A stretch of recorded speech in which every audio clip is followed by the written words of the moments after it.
Welcome. எனக்கு வேண்டும் வரங்களை இசைப்பேன் கேளாய் கணபதி மனத்தில் சலனம் இல்லாமல் மதியில் இருளையே தோன்றாமல் நினைக்கும் பொழுது நின்மவுன நிலை வந்திட நீ செயல் வேண்டும் தனக்கும் செல்வம் 100 வயது இவையும் தரணி கடவாயி முருகனே செந்தில் முதல்வனே மருகனே மாயோன் மருகனே ஈசன் மகனே உண்டுணைய தண்டைக்கால் எப்பொழுதும் நம்பியே கைதொழுவேன் நான் புல் பூண்டு முதல் புவனமெங்கும் காக்கும் எல்லமன் தன்னை நினைவு கொள்வீரேல் வல்வினைப்போம் வறுமைப்போம் நல்லன் எல்லாம் தருவாள் நம்மையே.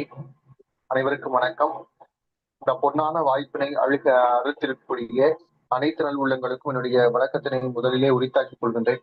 முதல்ல எல்லாரும் எனக்கு கொஞ்சம் மன்னிக்கணும். ஏன்னா இங்க கூடலக பெருமான் உங்களுக்கு எல்லாம் தெரியும். மதுரையில் இருக்கக்கூடிய அற்புதமான திவ்ய கஷேத்திரமாக இருக்கக்கூடியது கூடலக பெருமானுடைய கஷேத்திரம்.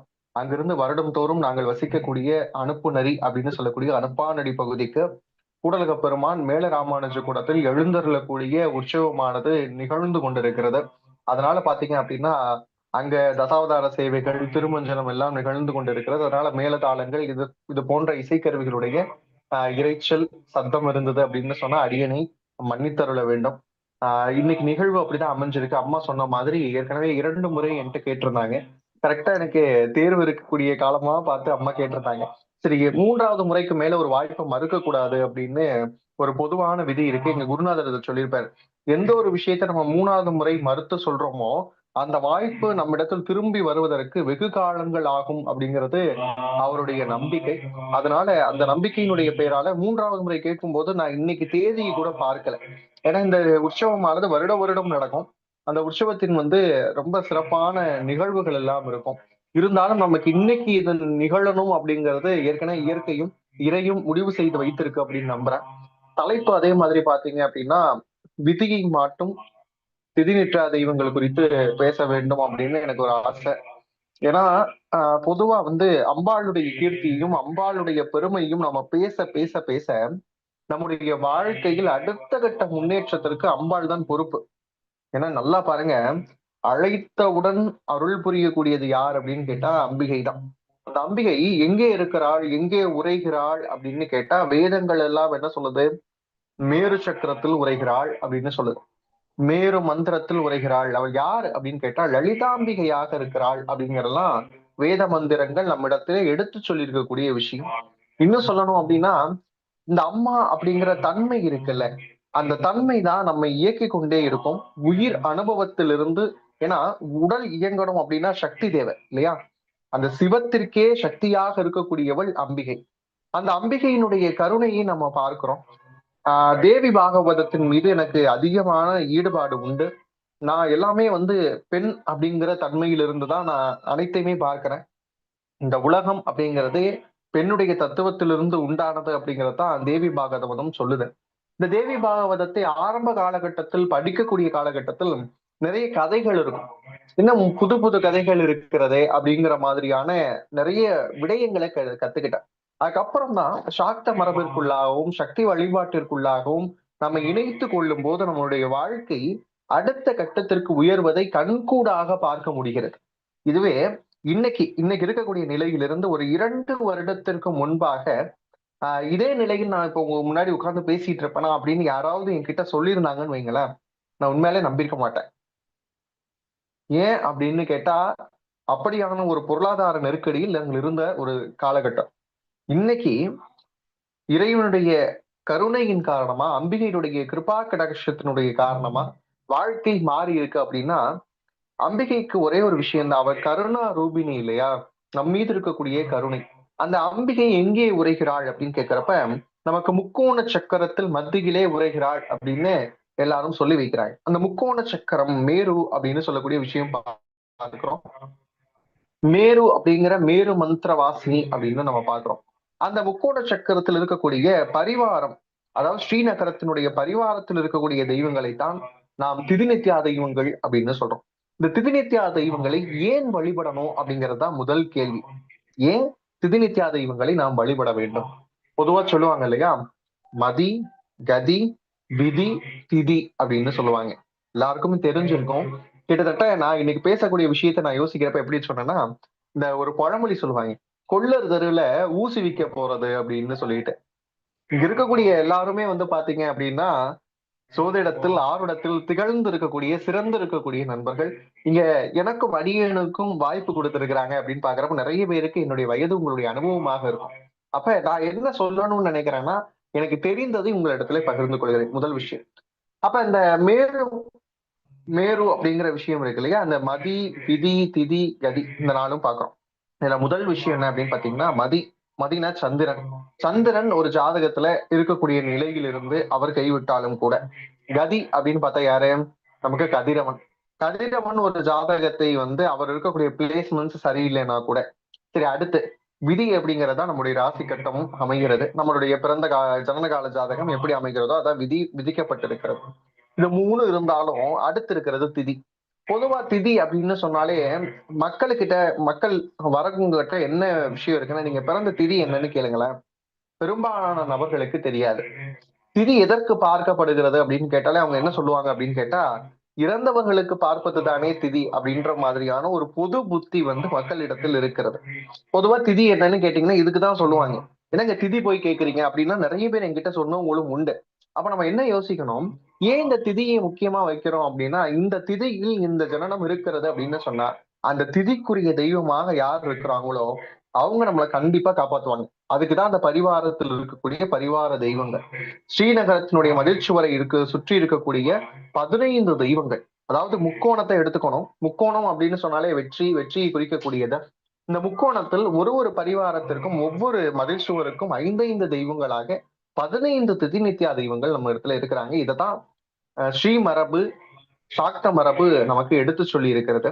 அந்த மரபு குறித்து பார்க்கும் போதுதான் கதிரவன் கைவிட்டாலும் சந்திரன் கைவிட்டாலும் விதியே கூட உனக்கு இதுதான் அப்படின்னு சொல்லி எவ்வளவு கொடுமையான தோஷங்கள் ஜாதகத்திலே இருந்தாலும் கூட விதியை பிடித்தவன் விதியை வெல்லலாம்னு முன்னோர்கள் சொல்லி வைத்ததற்கான காரணம் இந்த திதிநித்யா தெய்வங்கள் அப்படின்னு பார்க்கிறோம். இந்த திதிநித்யா தெய்வங்களுக்கு என்ன சிறப்பு அப்படின்னு கேக்குறப்ப, அம்பிகை லலிதா பரமேஸ்வரியாக லலித சுரூபிணியாக மேரு மந்திரத்தின் மத்தியிலே பிந்து முனையிலே இருக்கக்கூடிய அந்த காட்சிக்கும், அவள் தன்னுடைய கலையிலிருந்து அமிர்த கலையிலிருந்து ஒன்றொன்றாக எடுத்து அதற்கு பிம்பம் கொடுத்து அந்த பிம்பத்திற்கு தன் அருட்சக்தியிலிருந்து ஒரு கலையாக கொடுத்து வந்தவர்கள் தான் இந்த திதிநித்யா தெய்வங்கள். இப்ப அம்பிகை வேறு, திதிநித்யா தெய்வங்கள் வேறு கிடையாது. ஆனா நம்ம எப்படி புரிஞ்சுக்கணும் அப்படின்னு கேட்டீங்கன்னா, பிந்து முனை வாசினியாக இருக்கக்கூடிய அம்பிகை எல்லா நேரத்திற்கும் அம்பிகையே இறங்கி வர முடியாது இல்லையா? ஒரு சின்ன சின்ன விஷயங்களுக்கு எத்தனை கோடி உயிர்களை அவள் படைத்து வைக்கிறாள் இல்ல? பாரதி சொல்ற மாதிரி, யாதுமாகி நின்றாய் காளி எங்கும் நீ நிறைந்தாய், தீது நன்மை எல்லாம் காளி நின் தெய்வ நிலை என்றோ அப்படின்பாம் பாரதி. அப்ப யோசிச்சு பாருங்க, எவ்வளவு விஷயங்கள் அண்ட புவனங்களை எல்லாம் படைத்தும் காத்தும் அழித்தும் அருளல் செய்தும் மறைத்தும் 5 தொழில்களை செய்யக்கூடிய ஜெகத் ரக்ஷகி எல்லா நேரத்திலும் எல்லா உயிர்களுக்கும் இறங்கி வர முடியாது. அவள் பிந்து முனி வாசனியாக ஏகாந்த சுரூபிணியாக இருக்கக்கூடியவள். அப்ப அந்த நேரத்துலதான் தன்னுடைய அமிர்த கலையிலிருந்து, அமிர்தம் அப்படின்னு சொன்னாலே நம்ம என்ன சொல்லுவோம், சாவா மருந்து அப்படின்னு சொல்றோம் இல்லையா? அப்படிப்பட்ட அமிர்த கலையிலிருந்து 15 ரூபங்களை எடுக்கிறாள். அவள் வேறு, அந்த 15 ரூபங்கள் வேறு அல்ல. ஆனால் அவளுடைய கருணையினுடைய வடிவங்களாக நாம் இவர்களை பார்க்கிறோம். என்ன பொறுத்தளவுக்கு லலிதா பரமேஸ்வரியும் இங்க திதிநித்யா தெய்வங்களும் ஒன்றுதான். ஆனா நமக்கு பிந்து முனை வாசினி அப்படின்னு கொடுக்கக்கூடிய மதிப்பின் அடிப்படையில் இதை கொஞ்சம் கொஞ்சமா நம்ம என்ன பண்றோம் அப்படின்னா ஒரு திதிநித்யா தெய்வமாக பார்க்கிறோம். இதுல இன்னொரு விஷயம் என்ன அப்படின்னா, அம்பிகைக்கு பிரதீபன் முக்த ராதாத திதி மண்டல பூஷிதா அப்படின்னு ஒரு வார்த்தை இருக்கிறது. நித்யா, அவளுக்கு நீரக்ஷனா அப்படின்ற ஒரு பேரும் இருக்கிறது.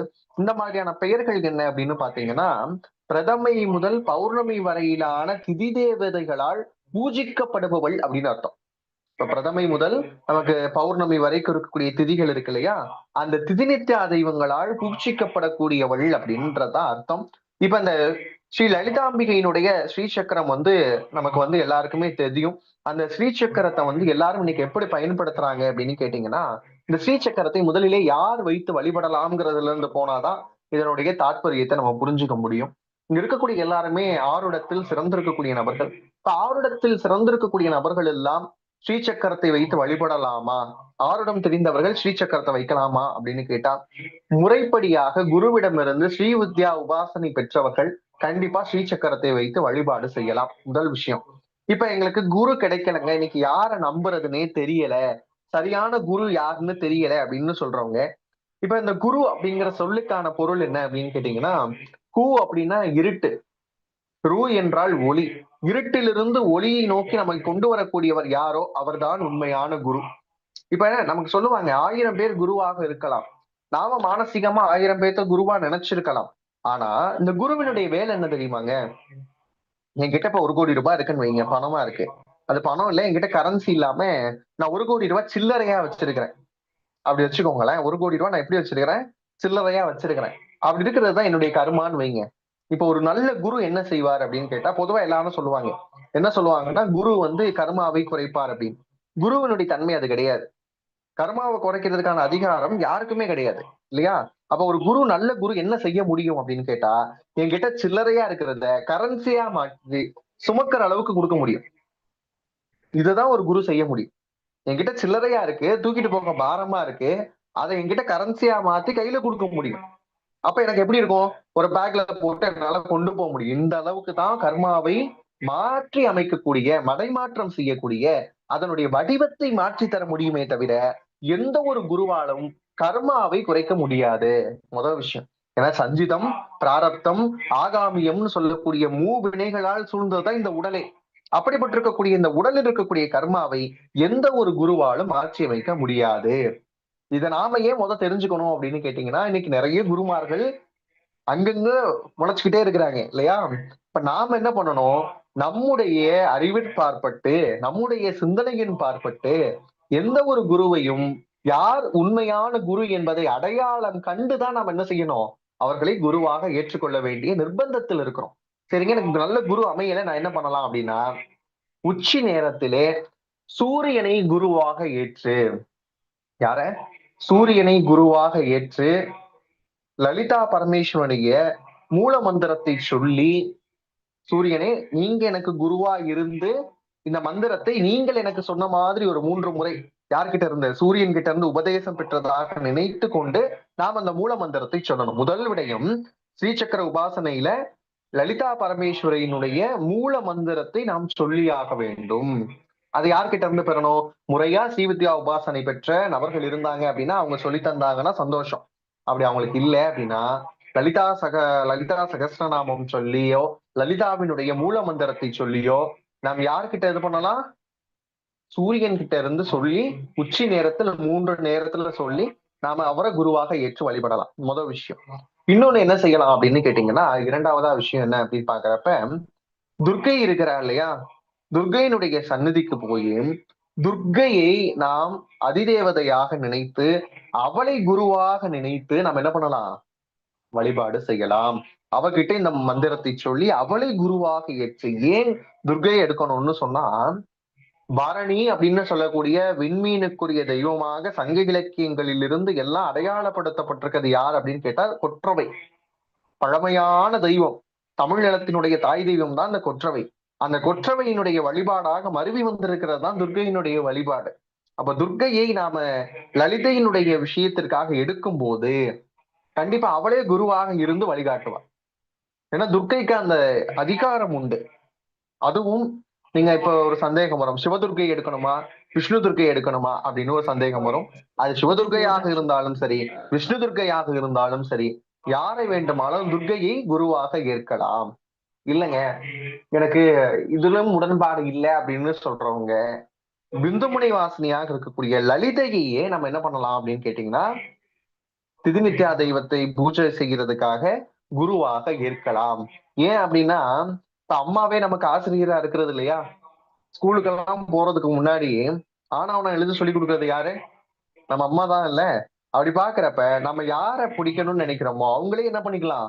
குருவாக ஏற்றுக்கொள்ளலாம். நல்ல குரு ஸ்ரீவித்யா உபாசனை கிடைக்காத போது நாம இந்த முறையை பயன்படுத்தி கொள்ளலாம். இப்ப முறையா ஒருத்தவங்க கிடைக்குதுங்க அப்படின்னு சொன்னா அவங்க கிட்ட இருந்து என்ன பண்ணிக்கலாம்? ஸ்ரீவித்யா உபாசனையை செய்து கொள்ளலாம். அதுக்கப்புறம் தான் இந்த திதிநித்யா தெய்வத்தை நாம் வணங்க வேண்டிய வழிபாட்டு முறைக்குள்ளாக வரும். நான் இதை எப்படி போகலாம்னு நினைக்கிறேன் அப்படின்னா, முதல்ல அது எப்படி எடுக்கணும், என்ன மாதிரியான முறையில செய்யணும் அப்படிங்கிறத நான் சொல்லிட்டு, அடுத்து அந்த ஒவ்வொரு நபர் யாருங்கிறத போகலாம் அப்படின்னு நினைக்கிறேன். ஒருத்தர் நம்ம கிட்ட வராருன்னு வைங்க. அவருக்கு வந்து கடுமையான தோஷங்கள் இருக்கு, ஜாதகத்துல இருக்கு. இப்ப இதற்கு நிறைய விதிமுறைகள் உண்டு.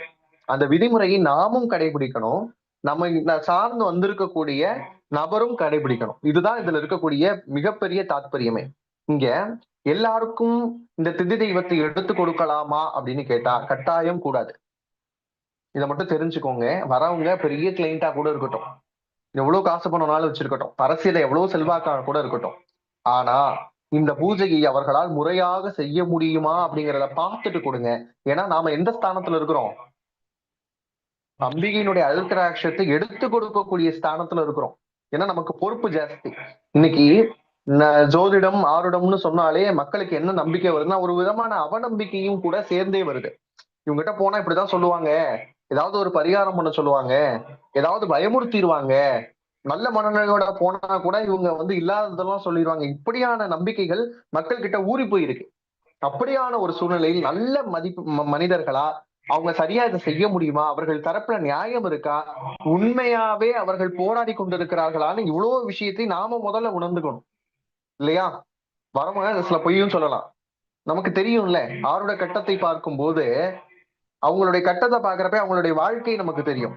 அப்படி இருக்கிறப்ப யாருக்கு உண்மையாக தேவை இருக்கிறதோ அவர்களுக்கு தான் இதை வந்து நம்ம என்ன பண்ணணும், எடுத்து கொடுக்கணும். முதல் விஷயம்.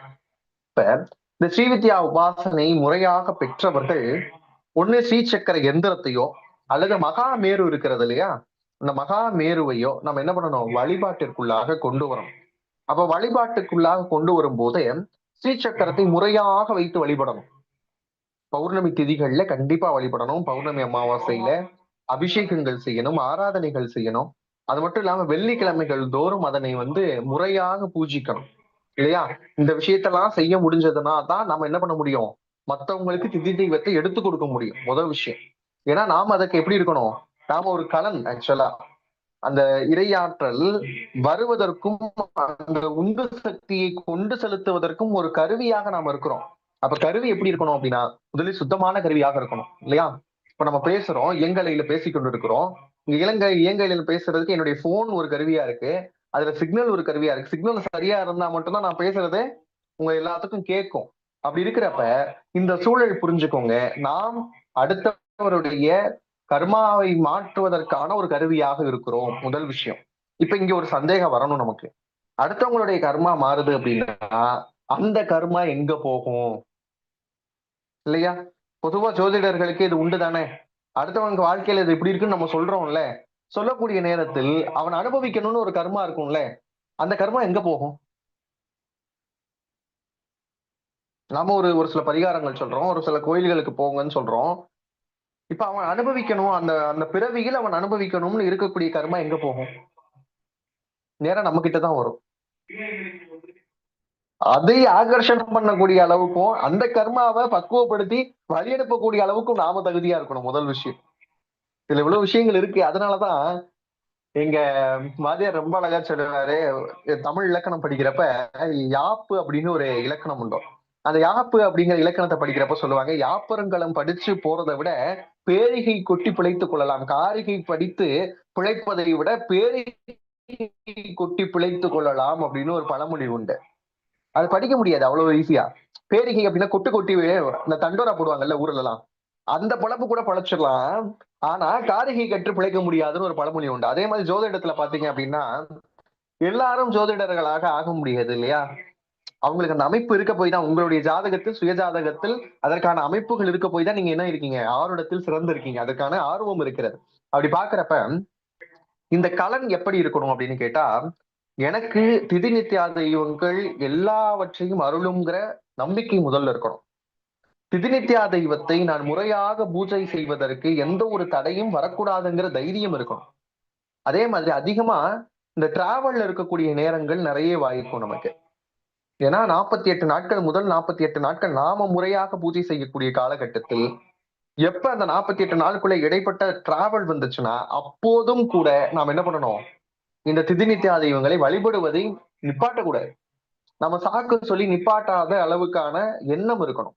இதெல்லாம் பண்றதுக்கு என்ன பண்ணணும், முறையாக ஸ்ரீவித்யா உபாசனை பெற்று அந்த மேரு சக்கரத்தை வைத்து பூஜை செய்யக்கூடிய நேரத்தில் அம்பிகையினுடைய நாமாவளிகளையும் அம்பிகையினுடைய லலிதா சகஸ்ரநாமத்தையும் நாம சொல்லி வழிபாடு செய்யும் போது அம்பிகை வந்து என்ன செய்கிறா, நமக்கு அந்த திதிநித்யா தெய்வத்துல நம்ம பிறந்திருக்கக்கூடிய திதி இருக்கும் இல்லையா, அந்த தெய்வத்தையே நமக்கு காவலாக அனுப்புவார்.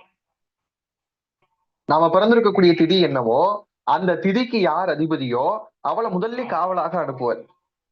நீங்க நல்லா பாருங்க, சாக்த மரபில் இருக்கக்கூடிய அடியார்களாக நீங்க இருந்தீங்கன்னா ஒரு விஷயம் புரிஞ்சுக்கலாம். நீங்க வழிபட தொடங்கி 11 நாளுக்குள்ள, நீங்க அம்பால சும்மாவே சொல்றேனே, மனம் உருகி வழிபட்டு 11 நாட்கள், நமக்கு லலிதா சகஸ்ரநாமம் தெரிஞ்சுக்கணும் அவசியம் இல்லை, சௌந்தரிய லகரி தெரிஞ்சுக்கணும் அவசியம் இல்லை. ஆனா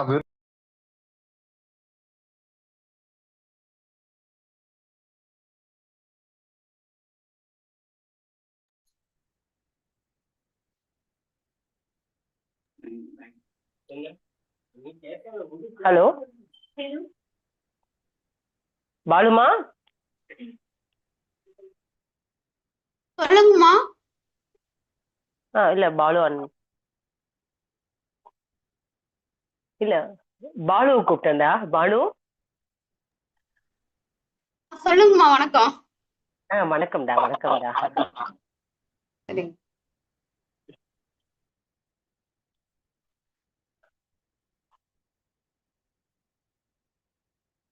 பாலு உள்ள இருக்காரா? டவர் இல்லாம இருக்கும் ஒரு வேலை அவருக்கு. பாலு ஆனந்த் கேக்குதுங்களாமா? கேக்குதுங்களாமா? இப்ப கேக்குதுக்கண்ணா. கேக்குதுப்பா. இடையில டவர் இல்ல போல. Okay done. நான் அதை நினைச்சேன் டவர் இல்ல. கேக்குதா? ஓகேமா. வெல்கம். இப்ப லலிதா சகஸ்ரநாமமோ இப்ப நமக்கு வந்து சௌந்தரிய லகரியோ தெரியாமல் இருந்தாலும் கூட அம்பிகையை வழிபட தொடங்கி வெறும் 11 நாட்கள் போதும். அதற்குள்ள என்ன நடக்கும் அப்படின்னு சொல்றேன். அம்பிகையை மனதார வழிபட தொடங்கிய 11 நாட்கள் நமக்கு திடீர்னு நறுமணங்கள் வீச ஆரம்பிக்கும். நம்மை சுற்றி இருக்கக்கூடிய பகுதியில் கண்டிப்பா நறுமணங்கள் இருக்கிறது நம்மளே உணர முடியும்.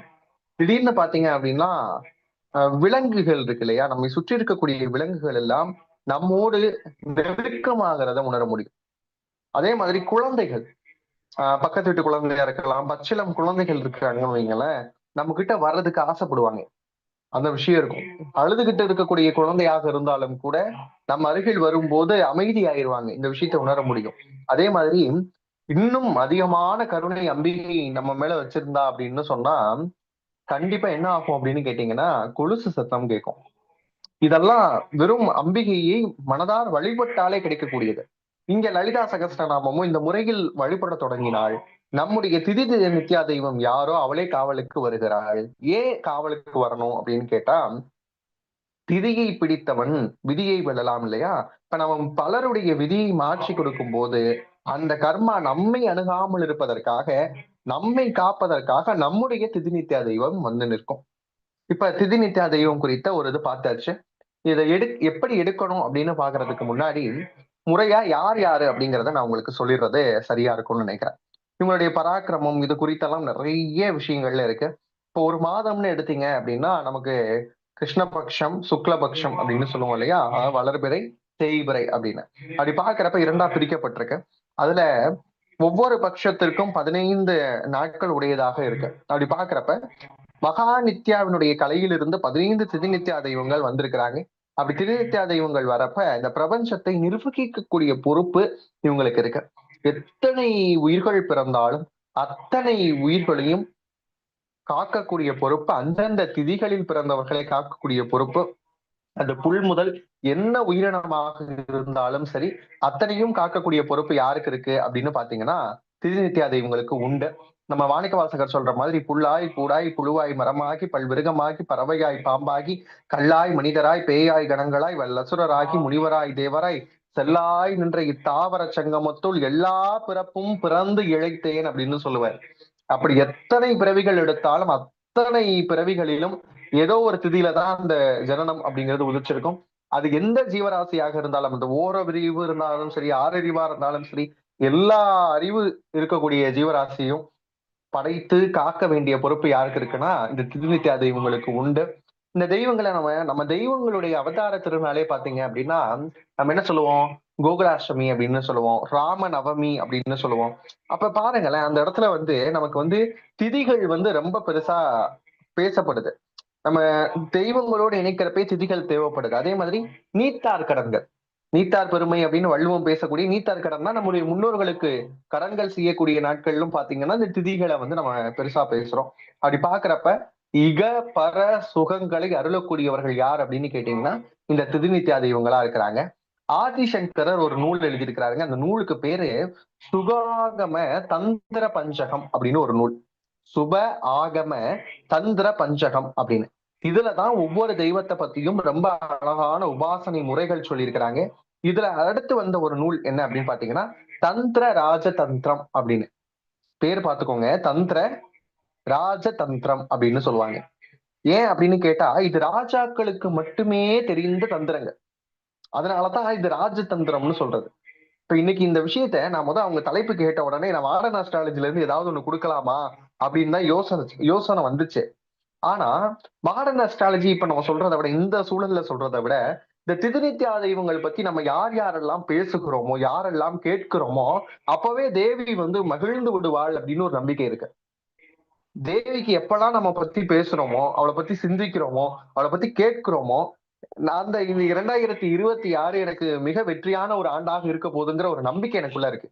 நான் அது நமக்கு என்ன கோச்சாரம் நடந்தாலும் சரி என்ன ஜனனகால ஜாதகம் இருந்தாலும் சரி நான் நம்புறது வந்து அவ்வளவுதான் நம்புறேன். அப்படி இருக்கிறப்ப இந்த 2026 ஒரு முதல் கூட்டம் அதுவும் நம்மோட சேர்ந்து இருக்கக்கூடியவர்களோட இருக்கு அப்படிங்கிறப்ப இந்த விஷயத்த பேசினா கண்டிப்பா இந்த 26 நான் நினைச்சதெல்லாம் அவன் நடத்தி கொடுப்பா அப்படிங்கிற ஒரு நம்பிக்கை எனக்குள்ள உண்டு. அதுக்காக தான் வந்து நான் பாத்தீங்கன்னா இந்த திதிநித்யா தெய்வங்களை பேசணும் அப்படின்னு நினைச்சதேன். அப்படி பாக்குறப்பதான் தந்திர ராஜதந்திரம் அப்படின்னு சொல்லக்கூடிய ஒரு நூல். இது வந்து நமக்கு பிடிஎஃப் கூட அவைலபிள் இருக்குன்னு நினைக்கிறேன். முன்னாடி இன்டர்நெட் அச்சீவ்ல வந்து கொடுத்திருந்தாங்க. ஆனா நான் ரொம்ப நாளைக்கு முன்னாடி டவுன்லோட் பண்ணியிருந்தேன். நான் அதை மிஸ் பண்ணிட்டேன்னு நினைக்கிறேன். யார்கிட்டயாவது அந்த புத்தகம் இருந்ததுன்னு சொன்னா பிடிஎஃப் இருந்தா அனுப்பிச்சு வைங்க. இல்லைன்னா நானே கூட தேடி பார்க்கிறேன். தந்திர ராஜதந்திரம் அப்படிங்கிற புத்தகம். இதுலதான் என்ன பண்ணாங்க அப்படின்னு கேட்டா இவர்களுடைய தியான ஸ்லோகங்கள் இவங்களை எப்படி வழிபடணும் அப்படிங்கிற தியான ஸ்லோகங்கள் கொடுத்தாங்க. அதுக்கப்புறம் எந்திர விளக்கங்கள் கொடுத்தாங்க.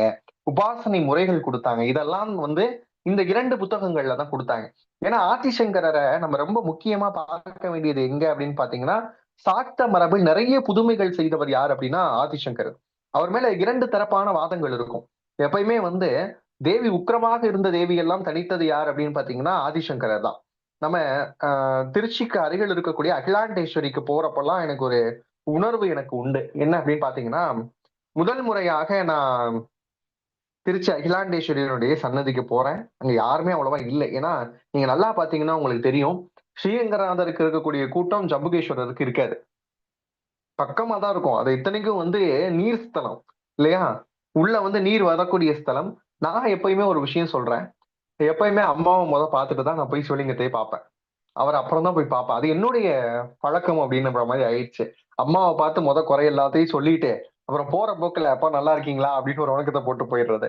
வீட்டுல எப்பயுமே ஒரு பசங்களுக்கு ஒரு எண்ணம் இருக்கும். என்ன அப்படின்னா காசு ஏதாவது தேவைப்படுது ஏதாவது ஒரு தேவைன்னா அம்மா கிட்ட தான் போய் கேட்பாங்க. அப்புறம் தான் அவங்கதான் பார்த்து அப்பா கிட்ட சொல்லி வாங்கி கொடுப்பாங்க. ஒரு டூர் போகணும்னா கூட போய் நம்ம அப்பா கிட்ட காசு கேட்க மாட்டோம். அம்மா கிட்ட போய் தான் சொல்லுவோம் இல்லையா. அது மாதிரி எனக்கு தேவையானதை நீயே பார்த்து கொடுத்துருமா அப்படின்னு சொல்லக்கூடிய அமைப்பு தான். போய் அங்க அகிலாண்டேஸ்வரியுடைய சன்னதிக்கு நிற்கும் போது எனக்கு காளி ரொம்ப பிடிக்குங்க. காளி எனக்கு ரொம்ப பிடிக்கும். போய் நிக்கிறேன். அகிலாண்டேஸ்வருடைய ரூபம் பார்த்திருப்பீங்க. அவ்வளவு சௌந்தரியமா இருப்பா. ஆனா அங்க பார்க்கிறப்ப எனக்கு காளி ரூபம் தெரிஞ்சது. நமக்கு நாம வழிபடுறதுனால அப்படி தெரியுதோ நம்ம அதே சிந்தனையில இருக்கிறதுனால தெரியுதோ அப்படின்னு நினைக்கிறேன். அப்புறம் தான் கொஞ்சம் வெளியில வந்தோம் அப்படின்னா அந்த பிரகாரத்துல காளியினுடைய உருவத்தை வரைஞ்சு போட்டிருப்பாங்க. முழுவதுமா வரைஞ்சு போட்டிருப்பாங்க. அப்புறம் கொஞ்சம் படிச்சு தெரிஞ்சுக்கிட்டதுக்கு அப்புறம் தான் தெரியுது அது முழுக்க காளியினுடைய ஸ்தலமாக இருந்திருக்கு அகிலாண்டேஸ்வரி. இது அந்த கோபத்தை தணிக்கிறதுக்கு தான் ஆதிசங்கரர் தாடங்கம் கொடுத்திருப்பார். அகிலாண்டேஸ்வருடைய திருக்காதில் பாத்தீங்கன்னா தாடங்கம் இருக்கும். தாடங்கம் சேர்ப்பிக்கக்கூடிய நடைமுறைகள் இன்னமும் இருக்கு. அதை பாக்குற அதுவும் தாடங்கம் என்ன இருக்கு உள்ள ஸ்ரீசக்கரம் தான் இருக்கும். அந்த தாடங்கத்தினுடைய வடிவமைப்பு எடுத்து பாருங்க ஸ்ரீசக்கரம் தான். அப்படி பாக்குறப்ப நிறைய அம்பாளுக்கு வந்து அவர் ஸ்ரீசக்கரம் பிரதிஷ்டை பண்ணியிருக்கிறாரு. அதுல காஞ்சி காமகோடி பீடமும் ஒண்ணு. காஞ்சியில் இருக்கக்கூடிய அம்பிகையும் காமாட்சி இன்னைக்கு சௌந்தரியமாக இருக்கிறாள்னு சொன்னா அதுக்கு காரணம் ஆதிசங்கர். அவர் எழுதியிருக்கக்கூடிய நூல் தான் இந்த நூலாக நம்ம பார்க்கிறோம். அதுலதான் இவங்களை பத்தியான விஷயங்கள் இருக்கு. இதுல முதல் திதி பிரதமை. பிரதமைக்குரிய தெய்வமாக நாம் பார்க்கக்கூடியது ஸ்ரீ காமேஸ்வரி நித்யா. உங்களுடைய பேர் வந்து ஸ்ரீ காமேஸ்வரி நித்யா. அதுக்கப்புறம் துவதியை த்விதியைக்கு வந்து பாக்குறப்ப பகமாலினி நித்யா.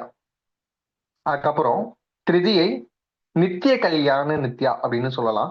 4வது சதுர்த்தி. சதுர்த்திக்கு வந்து பேருண்டா. நான் இவங்களுடைய தன்மையெல்லாம் சொல்றேன், அதுக்கு முன்னாடி பேருங்களை மட்டும் சொல்லிக்கலான்ட்ட. அதுக்கப்புறம் பஞ்சமி. பஞ்சமிக்கு வந்து நிவாசினி நித்யா அப்படின்னு சொல்லுவாங்க.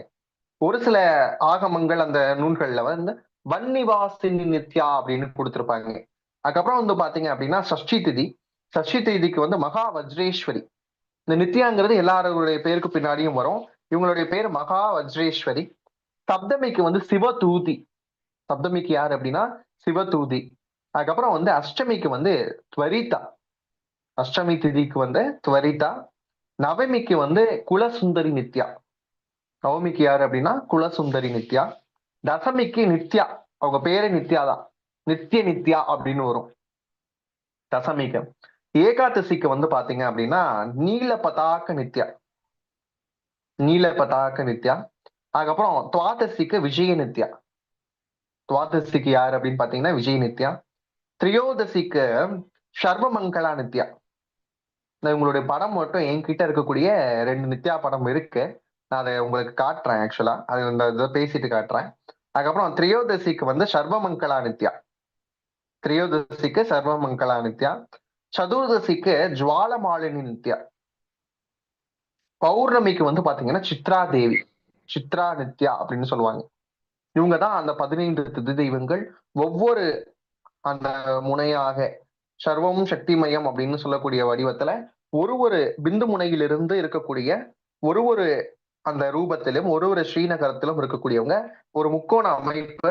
அந்த முக்கோண அமைப்பு பாத்தீங்கன்னா ஒரு பக்கம் பாக்குறப்ப 5 பேரு, இன்னொரு பக்கம் 5 பேரு, இன்னொரு பக்கம் 5 பேர்னு இருப்பாங்க. 15 பேரு. உங்களுக்கு நான் இதை வச்சே சொல்லலாம் அப்படின்னு நினைக்கிறேன். ஒரே ஒரு நிமிஷம்.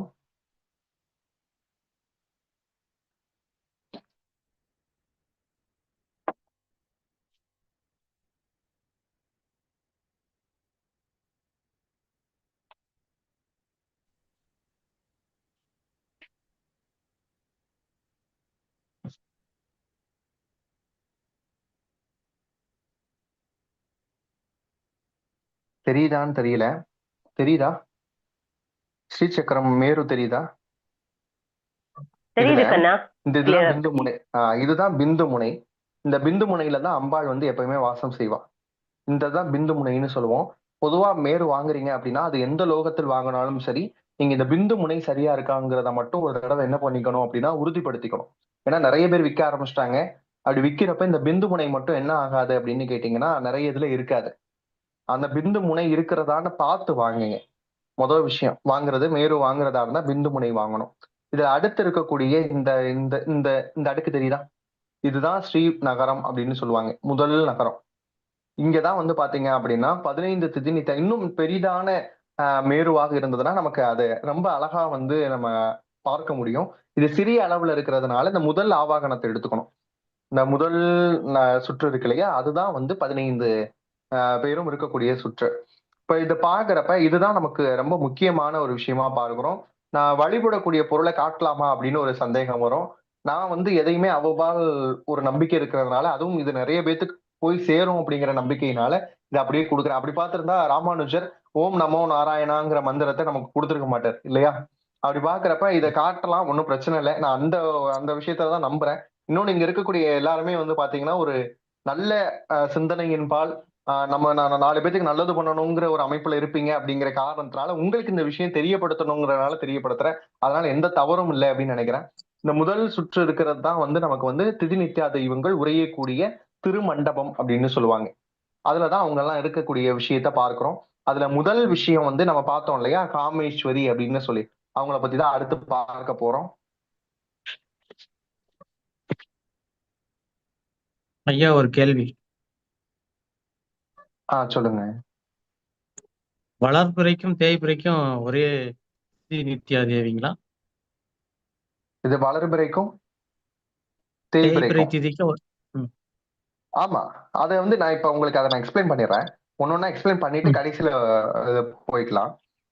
அப்புறம் சந்தேகம் இருந்ததுன்னா நான் உங்களுக்கு விளக்கமா சொல்றேன் அந்த விஷயத்த. நன்றி. முதல் விஷயம் நம்ம எடுத்துக்கிறோம் காமேஸ்வரி.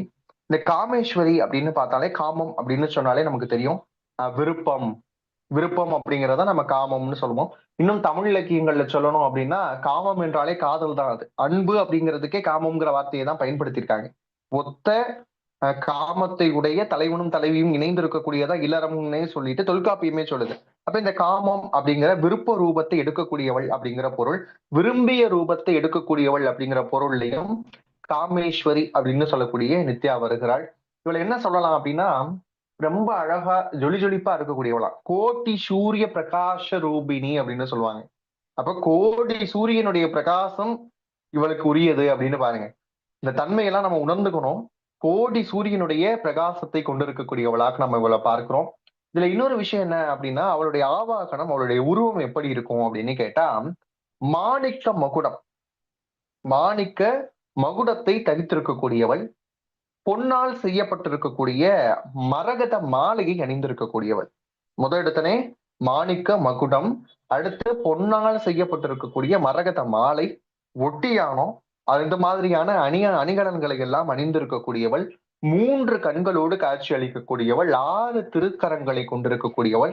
அந்த 6 திருக்கரங்களில் கரும்பு, வில், மலர் அம்புகள், பாச கயிறு, அங்குசம், அமிர்த பாத்திரம், வரத முத்திரை அப்படின்னு சொல்லக்கூடிய விஷயங்கள் தான் அந்த 6 திருக்கரத்திலும் காட்சியளிக்கிறார். அதோட பிறை சந்திரனை சூடி இருக்கக்கூடியவளாக இருக்கிறார். புன்சிரிப்பும் கருணை கொஞ்சக்கூடிய மொழிகளும் கொண்டிருக்கக்கூடியவளாக இருக்கிறார். இவள் கேட்ட வரங்களை எல்லாம் வாரி கொடுக்கக்கூடியவளாக இருக்கிறார். இவ யாருக்கு உரியவள் அப்படின்னு கேட்டா இவளை எப்ப வழிபடணும் அப்படின்னு கேட்கிறப்ப சுக்லபக்ஷ பிரதமைக்கும் அமாவாசையில் பிறந்தவர்களும், இப்படிதான் வரும். 1, 15 இந்த ஆங்கிள் நீங்க அப்படியே சேர்த்துட்டே வாங்க, கரெக்டா வந்துரும். இப்ப இவளை எந்த இதுல வழிபடணும் அப்படின்னு கேட்டீங்கன்னா சுக்லபக்ஷ பிரதமை, அடுத்து அமாவாசை. எழுதிக்கிட்டீங்களா? அடுத்து இவளுக்கு என்ன பண்ணலாம் அப்படின்னு கேட்டீங்கன்னா இவளுக்கு மூல மந்திரம் இருக்கிறது. நம்ம அந்த மூல மந்திரத்தை யார் நம்ம கிட்ட கேட்கிறாங்களோ அவங்க தகுதியாக இருந்தாங்க அப்படின்னு சொன்னா அந்த மூல மந்திரத்தை உபதேசம் செய்து கொடுக்க வேண்டியது நம்மளுடைய பொறுப்பா அமையுது. இப்ப இவளை குடும்பத்தை கும்புறப்ப என்ன ஆகும் அப்படின்னு கேட்கிறப்ப ஆனந்தம், தனவரவு அப்படின்னு பொதுவாகவே திதிநித்தியா தெய்வங்கள் ஆனந்தத்தை கொடுக்கக்கூடியவர்கள். அதுல முக்கியமா குடும்பத்தில் தாம்பத்திய வாழ்க்கை இதுல ஏதாவது தடைகள்ல இருந்து வராங்க அப்படின்னா அவங்கள சரி செய்யக்கூடிய தெய்வமாகவும் இவள் இருக்கிறார். இப்ப ஒரு விஷயம் நமக்கு தோணும், இப்ப நான் இந்த 15 தெய்வத்தை பத்தியும் நான் சொல்றப்ப உங்களுடைய திதி தெய்வத்தை விட இன்னொரு தெய்வம் ரொம்ப சிறப்பு வாய்ந்த தெய்வம் மாதிரி உங்களுக்கு தெரியலாம், ஏன்னா நம்ம பேசுற அடிப்படையில. ஆனா உங்களுடைய திதிநித்தியா தெய்வத்தை தான் நீங்க வழிபாடு செய்யணும். அதையும் முக்கிய குறிப்பா நான் உங்களுக்கு சொல்லிடுறேன். ஏன்னா நிறைய பேர் நிறைய எண்ணங்கள்ல இருக்கிறப்ப இந்த தெய்வத்தை விட இது பெருசா தெரியுது அப்படிங்கிற மாதிரி எண்ணத்துக்கு வருவீங்க. உங்களுடைய திதிநித்தியா தெய்வம் எதுவோ அதை பத்தி மட்டுமே சிந்தனை செஞ்சீங்கன்னா இன்னும் நல்லா இருக்கும். அடுத்து பகமாலினி. இந்த பகமாலினி ரொம்ப முக்கியமான தெய்வமா நான் பாக்குறேன். ஏன் அப்படின்னா நம்ம அடிக்கடி மந்திரங்கள் சொல்றோம்ல, நமக்கு எந்த ஒரு மந்திரங்கள் சித்தி ஆகணும்னு சொன்னாலும் அதை சித்தி செய்து தரக்கூடியவள் இந்த பகமாலினி. பகை அப்படிங்கிற மந்திரத்துக்குள்ளேயே இருக்கிறதுனால பகமாலினின்னு பேரு. இதை எப்படி சொல்லலாம் அப்படின்னா பரிவார தெய்வங்கள் ரொம்ப முக்கியமான தெய்வம் அப்படின்னு சொல்றாங்க. இதுல இன்னொரு விஷயம் என்ன அப்படின்னு பாத்தீங்கன்னா பகம் அப்படிங்கிற சொல்லுக்கு பரிபூரணம்ன்ற அர்த்தம் இருக்கான். பகம்ங்கிற சொல்லுக்கு பரிபூரணம் அப்படிங்கிற ஒரு அர்த்தம் இருக்கு. சகல ஐஸ்வர்யமும் தேஜஸும் தெய்வீகத்தையும் கொடுக்கக்கூடியவளாக இவள் இருக்கிறாள். இந்த பகமாலினி அப்படின்னு பாக்குறப்பயே நிறைய விஷயங்கள் என்ன சொல்றாங்க அப்படின்னா இந்த தேவிக்கு பகவதி அப்படின்னு ஒரு பேர் இருக்கு. அந்த பகமாலினிக்கு தான் பகவதி அப்படின்னு நம்ம சொல்றோம். இந்த பகவதி வழிபாடு பத்தி எல்லாம் தனியா ஒரு விரிவா பேச வேண்டிய ஒரு பகுதியா இருக்கும். ஏன் இந்த மாந்திரிகம், தாந்திரிகம் இதுல இருக்கிறவங்க எல்லாம் பகமாலினியை கும்பிடுறாங்கன்னா மந்திரங்களை சித்தி செய்து கொடுக்கறதுனால. நம்ம சொல்லக்கூடிய மந்திரத்துக்கே உரு கொடுக்கக்கூடியவள் இவள் தான். அதனாலதான் பகவதிங்கிற பேர்ல நம்ம இவளை கும்பிடுறோம். அப்படி பாக்குறப்ப இவளுக்கு பாக்குறப்ப சிவந்த நிறத்தை உடையவள், சிவந்த கற்களால் ஆன நகைகளை அணிந்திருக்கக்கூடியவள், அழகு பொழியக்கூடிய திருமுகத்தவளாக இருக்கிறாள். சதா சர்வ காலமும் புன்முறுவலோட இருக்கிறாள். எந்த நேரமும் புன்முறுவலோடு இருக்கக்கூடியவள் அப்படின்னு குறிப்புகள் கொடுக்குறாங்க. அது மட்டும் இல்லாம முக்கண்களுடனும் இடது கரங்களில் அள்ளி மலர், பாச கயிறு, கரும்பு விழி ஏந்தியும் வலக்கரத்தில் தாமரை, அங்குசம், புஷ்பபானங்களை தரித்தும் தோற்றம் தருகிறாள். இதுதான் இவளுடைய தோற்றமாக இருக்கிறத. இதெல்லாம் நம்ம சொல்லி ஏற்கனவே சொன்ன அந்த 2 நூல்களில் நமக்கு குறிப்புகள் கொடுத்ததுதான். அந்த குறிப்புகள்ல இருந்தா நம்ம எடுக்கிறோம். அப்படி பாக்குறப்ப இவளை வழிபட வேண்டிய திதிகள் யார் யார் அப்படின்னு பாத்தீங்கன்னா சுக்லபக்ஷ திதிக்கும் கிருஷ்ணபக்ஷ சதுர்த்திக்குமானவளாக வருகிறார். குறிச்சுக்கோங்க. கிருஷ்ணபக்ஷ துவிதியைக்கும் கிருஷ்ணபக்ஷ சதுர்த்திக்குமான தெய்வமாக வருகிறாள். வாழ்க்கையின் வெற்றி அப்படிங்கிற சொல்லுக்கான அர்த்தமே பகமாலினி தான். பகமாலினிக்கு இதுதான். இன்னொரு விஷயம், இவளை வழிபடக்கூடிய நபர்கள் பொதுவா இந்த திதிகளில் பிறக்கிற பெண்களுக்கு வந்து சுகப்பிரசவம் ஆகும். இந்த தெய்வத்தை கும்பிட்டோம் அப்படின்னா அதுக்கான ஒரு ரூபம் தான் இவளுடைய ரூபம். அடுத்து வர்றது நித்திய கிளீனா. நித்திய கிளீனா அப்படின்னு பாக்குறப்ப நித்தியம் அப்படின்னாலே என்றும் இருக்கக்கூடியது அப்படின்னு அர்த்தம், என்றும் அழிவில்லாதது அப்படின்னு அர்த்தம், கருணை ரூபம்னு அர்த்தம். அப்ப இவ எப்படிப்பட்டவள் அப்படின்னு கேட்டா, அம்பிகையை துதிப்போருக்கு எந்த உலகத்தில் எந்த துன்பம் நின்றாலும் அதை முதலில் தீர்க்கக்கூடியவள் யார் அப்படின்னா நித்திய கிளீனாவா. அவ எப்படி கொடுப்பா அப்படின்னு கேட்டா, புக்தியோடு சக்தியையும் தரக்கூடியவள் அப்படிங்கிற ஒரு குறிப்பு கொடுக்குறாங்க. இவளுடைய நிறம் என்ன அப்படின்னு பாத்தீங்கன்னா சிவந்த நிறம், சிவந்த கரங்கள், புன்முறுவல் சிந்தும் திருமுக மண்டலம், முக்கண்கள், நெற்றியில் அரும்பும் வேர்வை துளிகளோட துதி அப்படின்னு சொல்லக்கூடிய அடிப்படையில் துடி அப்படின்னு சொல்லக்கூடிய உடுக்கை, திருமுடியில் வந்து பிறைச்சந்திரன், இதெல்லாம் சேர்த்து அருள் புரியக்கூடியவள். இவளுக்கு இன்னொரு பேர் வந்து பாத்தீங்கன்னா மாதலசா தேவி அப்படின்னு சொல்லி இவளை வழிபடக்கூடிய வழக்கமும் நமக்கு உண்டு. 4 கரங்கள்ல பாசம், அங்குசம், பான பாத்திரம், அபய முத்திரை அப்படின்னு சொல்லக்கூடிய விஷயங்கள் எல்லாம் கையில் ஏந்தி இருக்கக்கூடியவளாக இருக்கிறாள். இதுல இன்னொரு விஷயம், யார் வழிபடணும் அப்படின்னு கேட்டா, சுக்லபக்ஷ திதியைக்கும் கிருஷ்ணபக்ஷ திரியோதசிக்குமான தெய்வமாக இவள் வந்து நிற்கிறார். இந்த விஷயத்த பார்க்கிறோம். குடும்ப ஒற்றுமை, வீண் தகராறுகள் இந்த மாதிரி எதுவுமே வராது. நம்ம ஏற்கனவே சொன்ன மாதிரி புக்தியும் முக்தியும் கொடுக்கக்கூடிய தெய்வமாக இருக்கிறார். 4வது பேருண்டா. இந்த பேருண்டா அப்படின்ற தெய்வம் வந்து பாத்தீங்கன்னா இந்த உலகம், பேரண்டம் அப்படின்னு சொல்லக்கூடிய எல்லா விஷயத்தையும் உள்ளடக்கக்கூடியவள், ஆதி காரணியாக துலங்கக்கூடியவள், அநேக கோடி அண்டங்களை படைத்திருக்கக்கூடியவள், அதையெல்லாம் சேர்த்து ஒரே நிமிஷத்துல காப்பாற்றக்கூடிய வல்லமை இருக்கக்கூடியவள். இவளுக்கு பேர் என்ன அப்படின்னு பாத்தீங்கன்னா அநேக கோடி பிரம்மாண்ட ஜனனி அப்படிங்கிற ஒரு திருமணாமம் உண்டு. அநேக கோடி பிரம்மாண்ட ஜனனி. இப்ப பாருங்க, அதனாலதான் பேருண்டா அப்படின்னு சொல்லக்கூடிய பேர் இவளுக்கு வருகிறது. இதுல இன்னொன்னு என்னன்னா, அவருடைய திருமேனியினுடைய அழகு, அந்த சௌந்தரியத்தை சொல்றப்ப உருக்கி வார்த்து இருக்கக்கூடிய பொன்னால் செய்யப்பட்டிருக்கக்கூடிய மேனி எப்படி இருக்குமோ அந்த அளவுக்கு ஜொலிப்பாக இருக்கக்கூடியவள். பட்டாடைகள், குண்டலங்கள், பொன்னாரகள், முத்து மாலைகள், ஒட்டியான மோதிரங்களை எல்லாம் தரித்திருக்கக்கூடியவளாக இருக்கிறார். அழகு விழிக்கண்ணும், அது இன்னொரு இடத்துல அள்ளி மலர் கண்ணும் அப்படின்னு இன்னொரு குறிப்பு இருக்கு. இதெல்லாம் பார்க்கிறோம். தன்னுடைய கரத்தில் இத பாச வளங்களை எல்லாம் அழிக்கக்கூடிய பாசம், அங்குசம், அதுக்கப்புறம் வந்து பாத்தீங்கன்னா கத்தி, கோதண்டம், கவசம், வஜ்ராயுதம் இதையெல்லாம் தரித்திருக்கக்கூடிய தெய்வமாக இருக்கிறார். தாமரை மலரை மீது தன்னுடைய காலடியை பதித்து வைத்திருக்கிறார். இந்த விஷயத்த பார்க்கிறோம். இதுல வழிபட வேண்டிய திதிகள் யாரு அப்படின்னு பாத்தீங்கன்னா, சுக்லபக்ஷ சதுர்த்திக்கும் கிருஷ்ணபக்ஷ துவாதசிக்கும் வழிபடக்கூடிய நபர்களாக இந்த திதிக்குரியவர்களை வழிபட்டாங்கன்னா சிறப்பா இருக்கும்.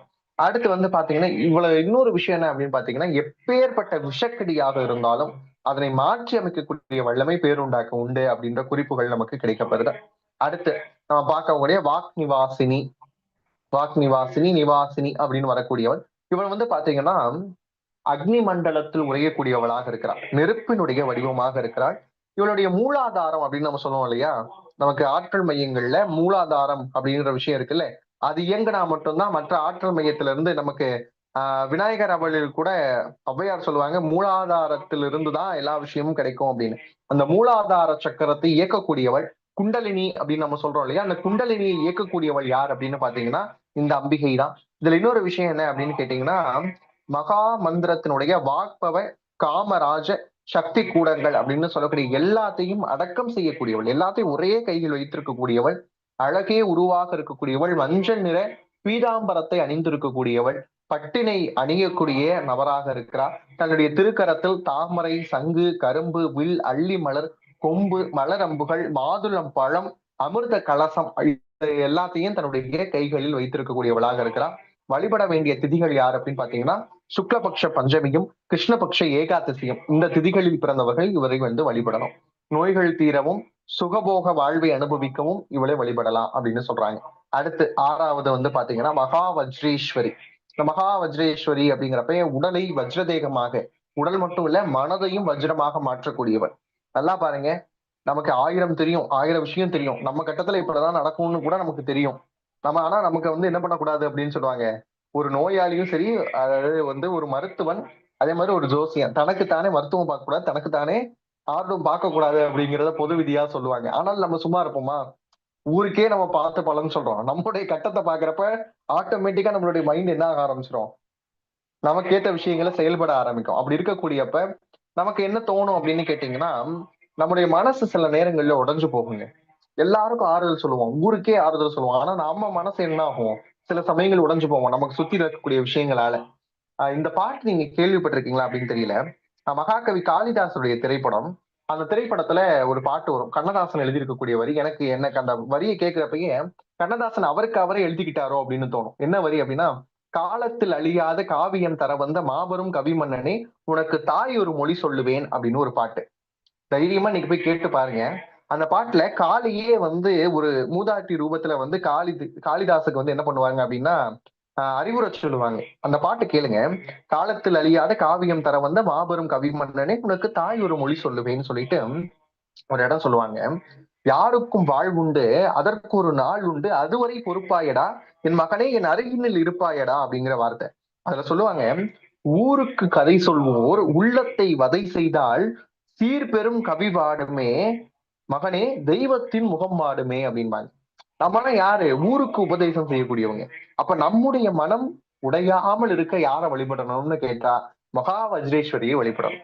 நீங்க உங்க திதிநித்யா தெய்வமாக அவர்கள் வரலைன்னா கூட நம்ம ஸ்ரீசக்கரத்தை வச்சு வழிபடுறப்ப எல்லாரையும் வழிபடுறதுக்கு சமம் தான். அப்படி இருக்கிறப்ப வஜ்ரேஸ்வரி என்ன பண்ணுவா அப்படின்னு கேட்டா, நம்முடைய மனதையும் உடலையும் வஜ்ரமாக்கி தருவா. வஜ்ரம் நம்ம ஏற்கனவே வந்து இதுல மகாபாரதத்துல கேள்விப்பட்டிருப்போம். இந்திரனுடைய ஆயுதமாக வஜ்ரத்தை கேள்விப்படுறோம். அந்த இந்திரனுடைய ஆயுதமாக இருக்கக்கூடிய வஜ்ரத்தை அருளியவள் யார் அப்படின்னு கேட்டா மகா வஜ்ரேஸ்வரி தான். அப்ப இவளுடைய விஷயம் என்ன அப்படின்னு பாக்குறப்ப ஆஹ் இவ்வளவு இன்னொரு விஷயம் என்ன அப்படின்னு பாத்தீங்கன்னா, துர்வாச மகரிஷி வந்து அவர் ஒரு நூல் எழுதியிருக்கிறாரு. அந்த துர்வாச மகரிஷி என்ன பண்றாரு அப்படின்னா, இவர் என்ன சொல்றாரு, தன்னுடைய வாக்கு அப்படிங்கிற வலிமை இருக்குல்ல, அதற்கு காரணமே வந்து பாத்தீங்கன்னா மகா வஜ்ரேஸ்வரின்னு குறிப்பிடுறாரு. நிறைய ஆயுதங்களை தாங்கி இருக்கக்கூடிய ரூபம். இவ என்ன பண்ணுவாலாம், தன்னுடைய பக்தர்களை காப்பாற்றணும்னு நினைச்சா போதுமா, உடனே தங்க படகு எடுத்துக்கொண்டு, தங்க படகு நீந்தி வரணும்ல, அதுக்கு பக்தர்களுடைய கண்ணீர் அப்படிங்கிற கடல்ல தன்னுடைய தங்க படகை நீந்தி கொண்டு வந்து கரையேற்றி விடக்கூடிய தெய்வமாக இருக்கிறாராம். இதெல்லாம் அந்த நூல்களில் கொடுத்திருக்கக்கூடிய ஊமைகள். கேட்கிறப்பே ரொம்ப நல்லா இருக்கும் இந்த விஷயத்தெல்லாம். அடுத்து வந்து பாத்தீங்க அப்படின்னா வைதூரியம், அதுக்கப்புறம் கீடம், இதெல்லாம் வந்து அந்த வர்ணனைகள் எப்படி இருக்கிறாள் அப்படின்னு. பிறவி அப்படிங்கிற பிணியை தீர்க்கக்கூடிய மருந்து அவ கையில இருக்கான். இந்த பிறவிங்கிறது பிணிதானே. நம்ம நிறைய பேர் என்ன பண்றோம், இது பிறவிங்கிறது பிணியே தெரியாம நம்ம வாழ்ந்துகிட்டு இருக்கிறோம், என்ஜாய் பண்ணிக்கிட்டு இருக்கிறோம். இந்த உலகம் ஒரு ஹாஸ்பிட்டல். ஆக்சுவலா நம்மளும் அட்மிட் ஆயிருக்கிறோம். நமக்கு செவிலியர் யாரு தெரியுமா, பெருமாள் கொடுத்திருக்கக்கூடிய சக்தி அப்படிங்கறதா செவிலியரா நம்மளை பாத்துக்கிட்டு இருக்கிறாங்க. நம்ம என்ன பண்றோம், நம்ம இருக்கிற ஹாஸ்பிட்டல்னே தெரியாம அங்க கொடுக்குற மருந்து சாப்பிட்டுக்கிட்டு நல்லா இருக்கு, ஹாஸ்பிட்டல் கம்ஃபர்டபுளா இருக்கு அப்படின்னு வாழ்ந்துகிட்டு இருக்கிறோம். ஆனா இது பிறவிங்கிறது பிணிதானே. இந்த பிறவி பிணியை மாற்றக்கூடியவள் யார் அப்படின்னு பாத்தீங்கன்னா மகா வஜ்ரேஸ்வரி. இவளை வழிபட வேண்டிய திதிகள் யார் அப்படின்னு பாத்தீங்கன்னா, சுக்லபக்ஷ சஷ்டிக்கும் கிருஷ்ணபக்ஷ தசமிக்கும் வழிபடக்கூடியவங்க, அனைத்து துன்பத்திலிருந்து விடுதலை கொடுக்கக்கூடியவள். அடுத்து ரொம்ப முக்கியமான ஆளுங்க, 7வது யார் அப்படின்னு பாத்தீங்கன்னா சிவதூதி. சிவதூதி அப்படின்னு பாக்குறப்ப அம்பிகை சும்ப நிசும்பன், இந்த 2 பேர் அசுரர்கள் இருக்கிறாங்க இல்லையா, இவங்களோட போர் புரியுறதுக்காக என்ன பண்ணணும், யாரையாவது தூது அனுப்பணும். பாண்டவர்களுக்காக கிருஷ்ணரை தூது போனார் இல்லையா, அது மாதிரி இங்க தூது அனுப்புறப்ப யார் அனுப்பிச்சாங்கன்னா சிவதூதியை தான் அனுப்பிச்சாங்க. இப்ப சிவபெருமானை தூது அனுப்புறதுக்கு இந்த அம்மா என்ன பண்றா, ஏவி விடுகிறார். யார, சிவபெருமானை தூது அனுப்பியதால் இவளுடைய பேர் என்னவாகுது, சிவதூதின்னு மாறுது. சிவதூதி. இதுல என்ன அப்படின்னா, யுத்தம் தொடங்குவதற்கு முன்பாக யார் இவளை வழிபடுகிறார்களோ கண்டிப்பா உங்களுக்குதான் வெற்றி. இதனாலதான் ராஜதந்திரம் எழுதி வழிபடக்கூடிய மன்னர்களுக்கு நிச்சயம் வெற்றி உண்டு அப்படின்னு சொல்லுவாங்க. அந்த வகையில பாத்தீங்க அப்படின்னா 8 கரங்கள் 3 கண்கள் கொண்ட இந்த அம்பிகை திருமுகம் எப்படி இருக்கும்னா, கோடை காலத்து சூரிய ஒளி போல் மின்னும் அப்படின்னு சொல்றாங்க. கோடை காலத்து சூரிய ஒளி, நவரத்னங்கள் இழித்த மகுடம், பட்டாடை, அழகுக்கு அழகு சேர்க்கக்கூடிய திருமுகம், திருக்கரங்கள்ல கேடயம், அறிவாள், அதுக்கப்புறம் வந்து கோப்பை, பாசம், அங்குஷம். அந்த கோப்பைக்கு பேர் வந்து சாஷகா அப்படின்ற கோப்பை. இதெல்லாம் வைத்திருக்கக்கூடியவள் அப்படின்னு சொல்றாங்க. இவ யார் வழிபடணும் அப்படின்னு கேட்டா, சுக்லபக்ஷ சப்தமி திதியிலும், அதுக்கப்புறம் கிருஷ்ணபக்ஷ நவமியிலும் வழிபடக்கூடியவங்க இவளை வழிபடலாம், பிறந்தவர்கள். அடுத்து துவரிதா அப்படிங்கிற தெய்வம். இவளுக்கு வந்து கோதலா தேவி அப்படின்னு பெயர் இருக்கு, தோதலா தேவின்ற பெயரும் இருக்கா. துவரிதா அப்படின்னு சொல்லி இவளை ஏன் அழைக்கிறாங்க அப்படின்னா, உடனே துரிதமாக அருள் புரியக்கூடியவள்.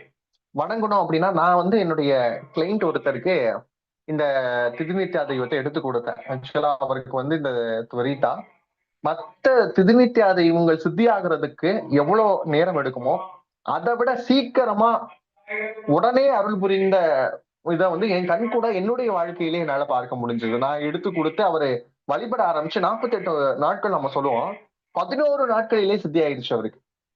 இத்தனைக்கு முழுசா கூட அவர் முடிக்கல. அந்த 48 நாள் பூஜை அப்படிங்கறத நம்ம கொடுப்போம் இல்லையா, அதை கூட முழுசா முடிக்கிறதுக்கு 11 நாள் தான் பண்ணிருக்கிறாரு. அதுக்கே உடனே இது கிடைச்சிச்சு. அப்பதான் இந்த வார்த்தைக்கு எவ்வளவு உண்மை இருக்குங்கிறத நம்மளால புரிஞ்சுக்க முடியுது. இவ கிட்டத்தட்ட எப்படி அப்படின்னு பாத்தீங்கன்னா காளியினுடைய வடிவம் தான். துவரிதா அப்படிங்கிறது காளி மாதிரியே இருப்பா. இழைதலைகளை மட்டுமே ஆடையாக அணிந்தவள். 8 நாகங்கள், நம்ம சங்கன், பதுமன், ஆனந்தன் அப்படின்னு சொல்லக்கூடிய நாகங்கள்லாம் இருக்கு இல்லையா, 8 நாகங்களை தன்னுடைய உடலில் சூடி இருக்கக்கூடியவளாக இருக்கிறா. கருநீல நிறம், 3 கண்கள், 4 கரங்கள், இதெல்லாம் தான் இவளுடைய வடிவமா சொல்றோம். சலங்கை, மேகலை, ரத்ன ஆபரணங்கள், மயில் பீலி இதையெல்லாம் சூடி இருக்கக்கூடியவள். அபய ஹஸ்தங்களையும் வரத ஹஸ்தங்களையும் காட்டக்கூடிய அம்பிகையாக இருக்கிறார். இவரை யார் வழிபடணும் அப்படின்னு கேட்டா, சுக்லபட்ச அஷ்டமி, கிருஷ்ணபட்ச அஷ்டமி, 2 அஷ்டமியில பிறந்தவங்களும் இவ்வளவுதான் வழிபடணும். இப்ப அஷ்டமின்னு சொன்னே உங்களுக்கு யார் ஞாபகம் வருவா? கண்ணன் ஞாபகம் வருவாரா? கிருஷ்ணர் ஞாபகம் வருவாரா? அப்ப கிருஷ்ணருக்கோடு இவளுக்கும் தொடர்பு இருக்கு. அதனாலதான் மயில் பீலி. நம்ம சுபத்ரா வந்து என்ன சொல்லுவோம் அப்படின்னா காளியினுடைய வடிவம்னு சொல்லுவோம். அந்த கம்சன் அந்த குழந்தைய அடிக்க போனப்பதானே அது காளியாக மாறுச்சு இல்லையா? அங்க கண்ணன் போயிட்டா, அங்க நந்தகோபருக்கு பிறந்திருக்கக்கூடிய பிள்ளையதான் இங்க வந்து மாத்தி வைக்கிறாங்க. மாத்தி வைக்கிறப்ப என்ன ஆகுது, அந்த குழந்தைதான் காளின்னு பாக்குறோமா, அப்ப காளியினுடைய வடிவத்தோடு இருக்கக்கூடியவள் இவதான். அடுத்து வரக்கூடிய அம்பிகையின் பெயர் குலசுந்தரி. அப்ப வந்து குண்டலி சக்தி எழுப்பக்கூடியவள் இவளாக இருக்கிறாள். இந்த சரீரம் அப்படிங்கிறதுதான் குலம். அந்த குலத்தை விளங்க செய்யக்கூடியவளாக இருக்கிற குலசுந்தரி. 12 திருக்கரங்கள், இந்த தாமரை மலர்வத்த 6 திருமுகங்கள், இதெல்லாம் அவளுடைய வர்ணனையாக இருக்கிறது. தேவர்களும் கந்தனர்களும் கிங்கணர்களும் கூட இவளை வந்து புகழ்ந்துகிட்டே இருப்பாங்களாம். ஏன்னா இவளுக்கு புகழ்ச்சி ரொம்ப பிடிக்குமா.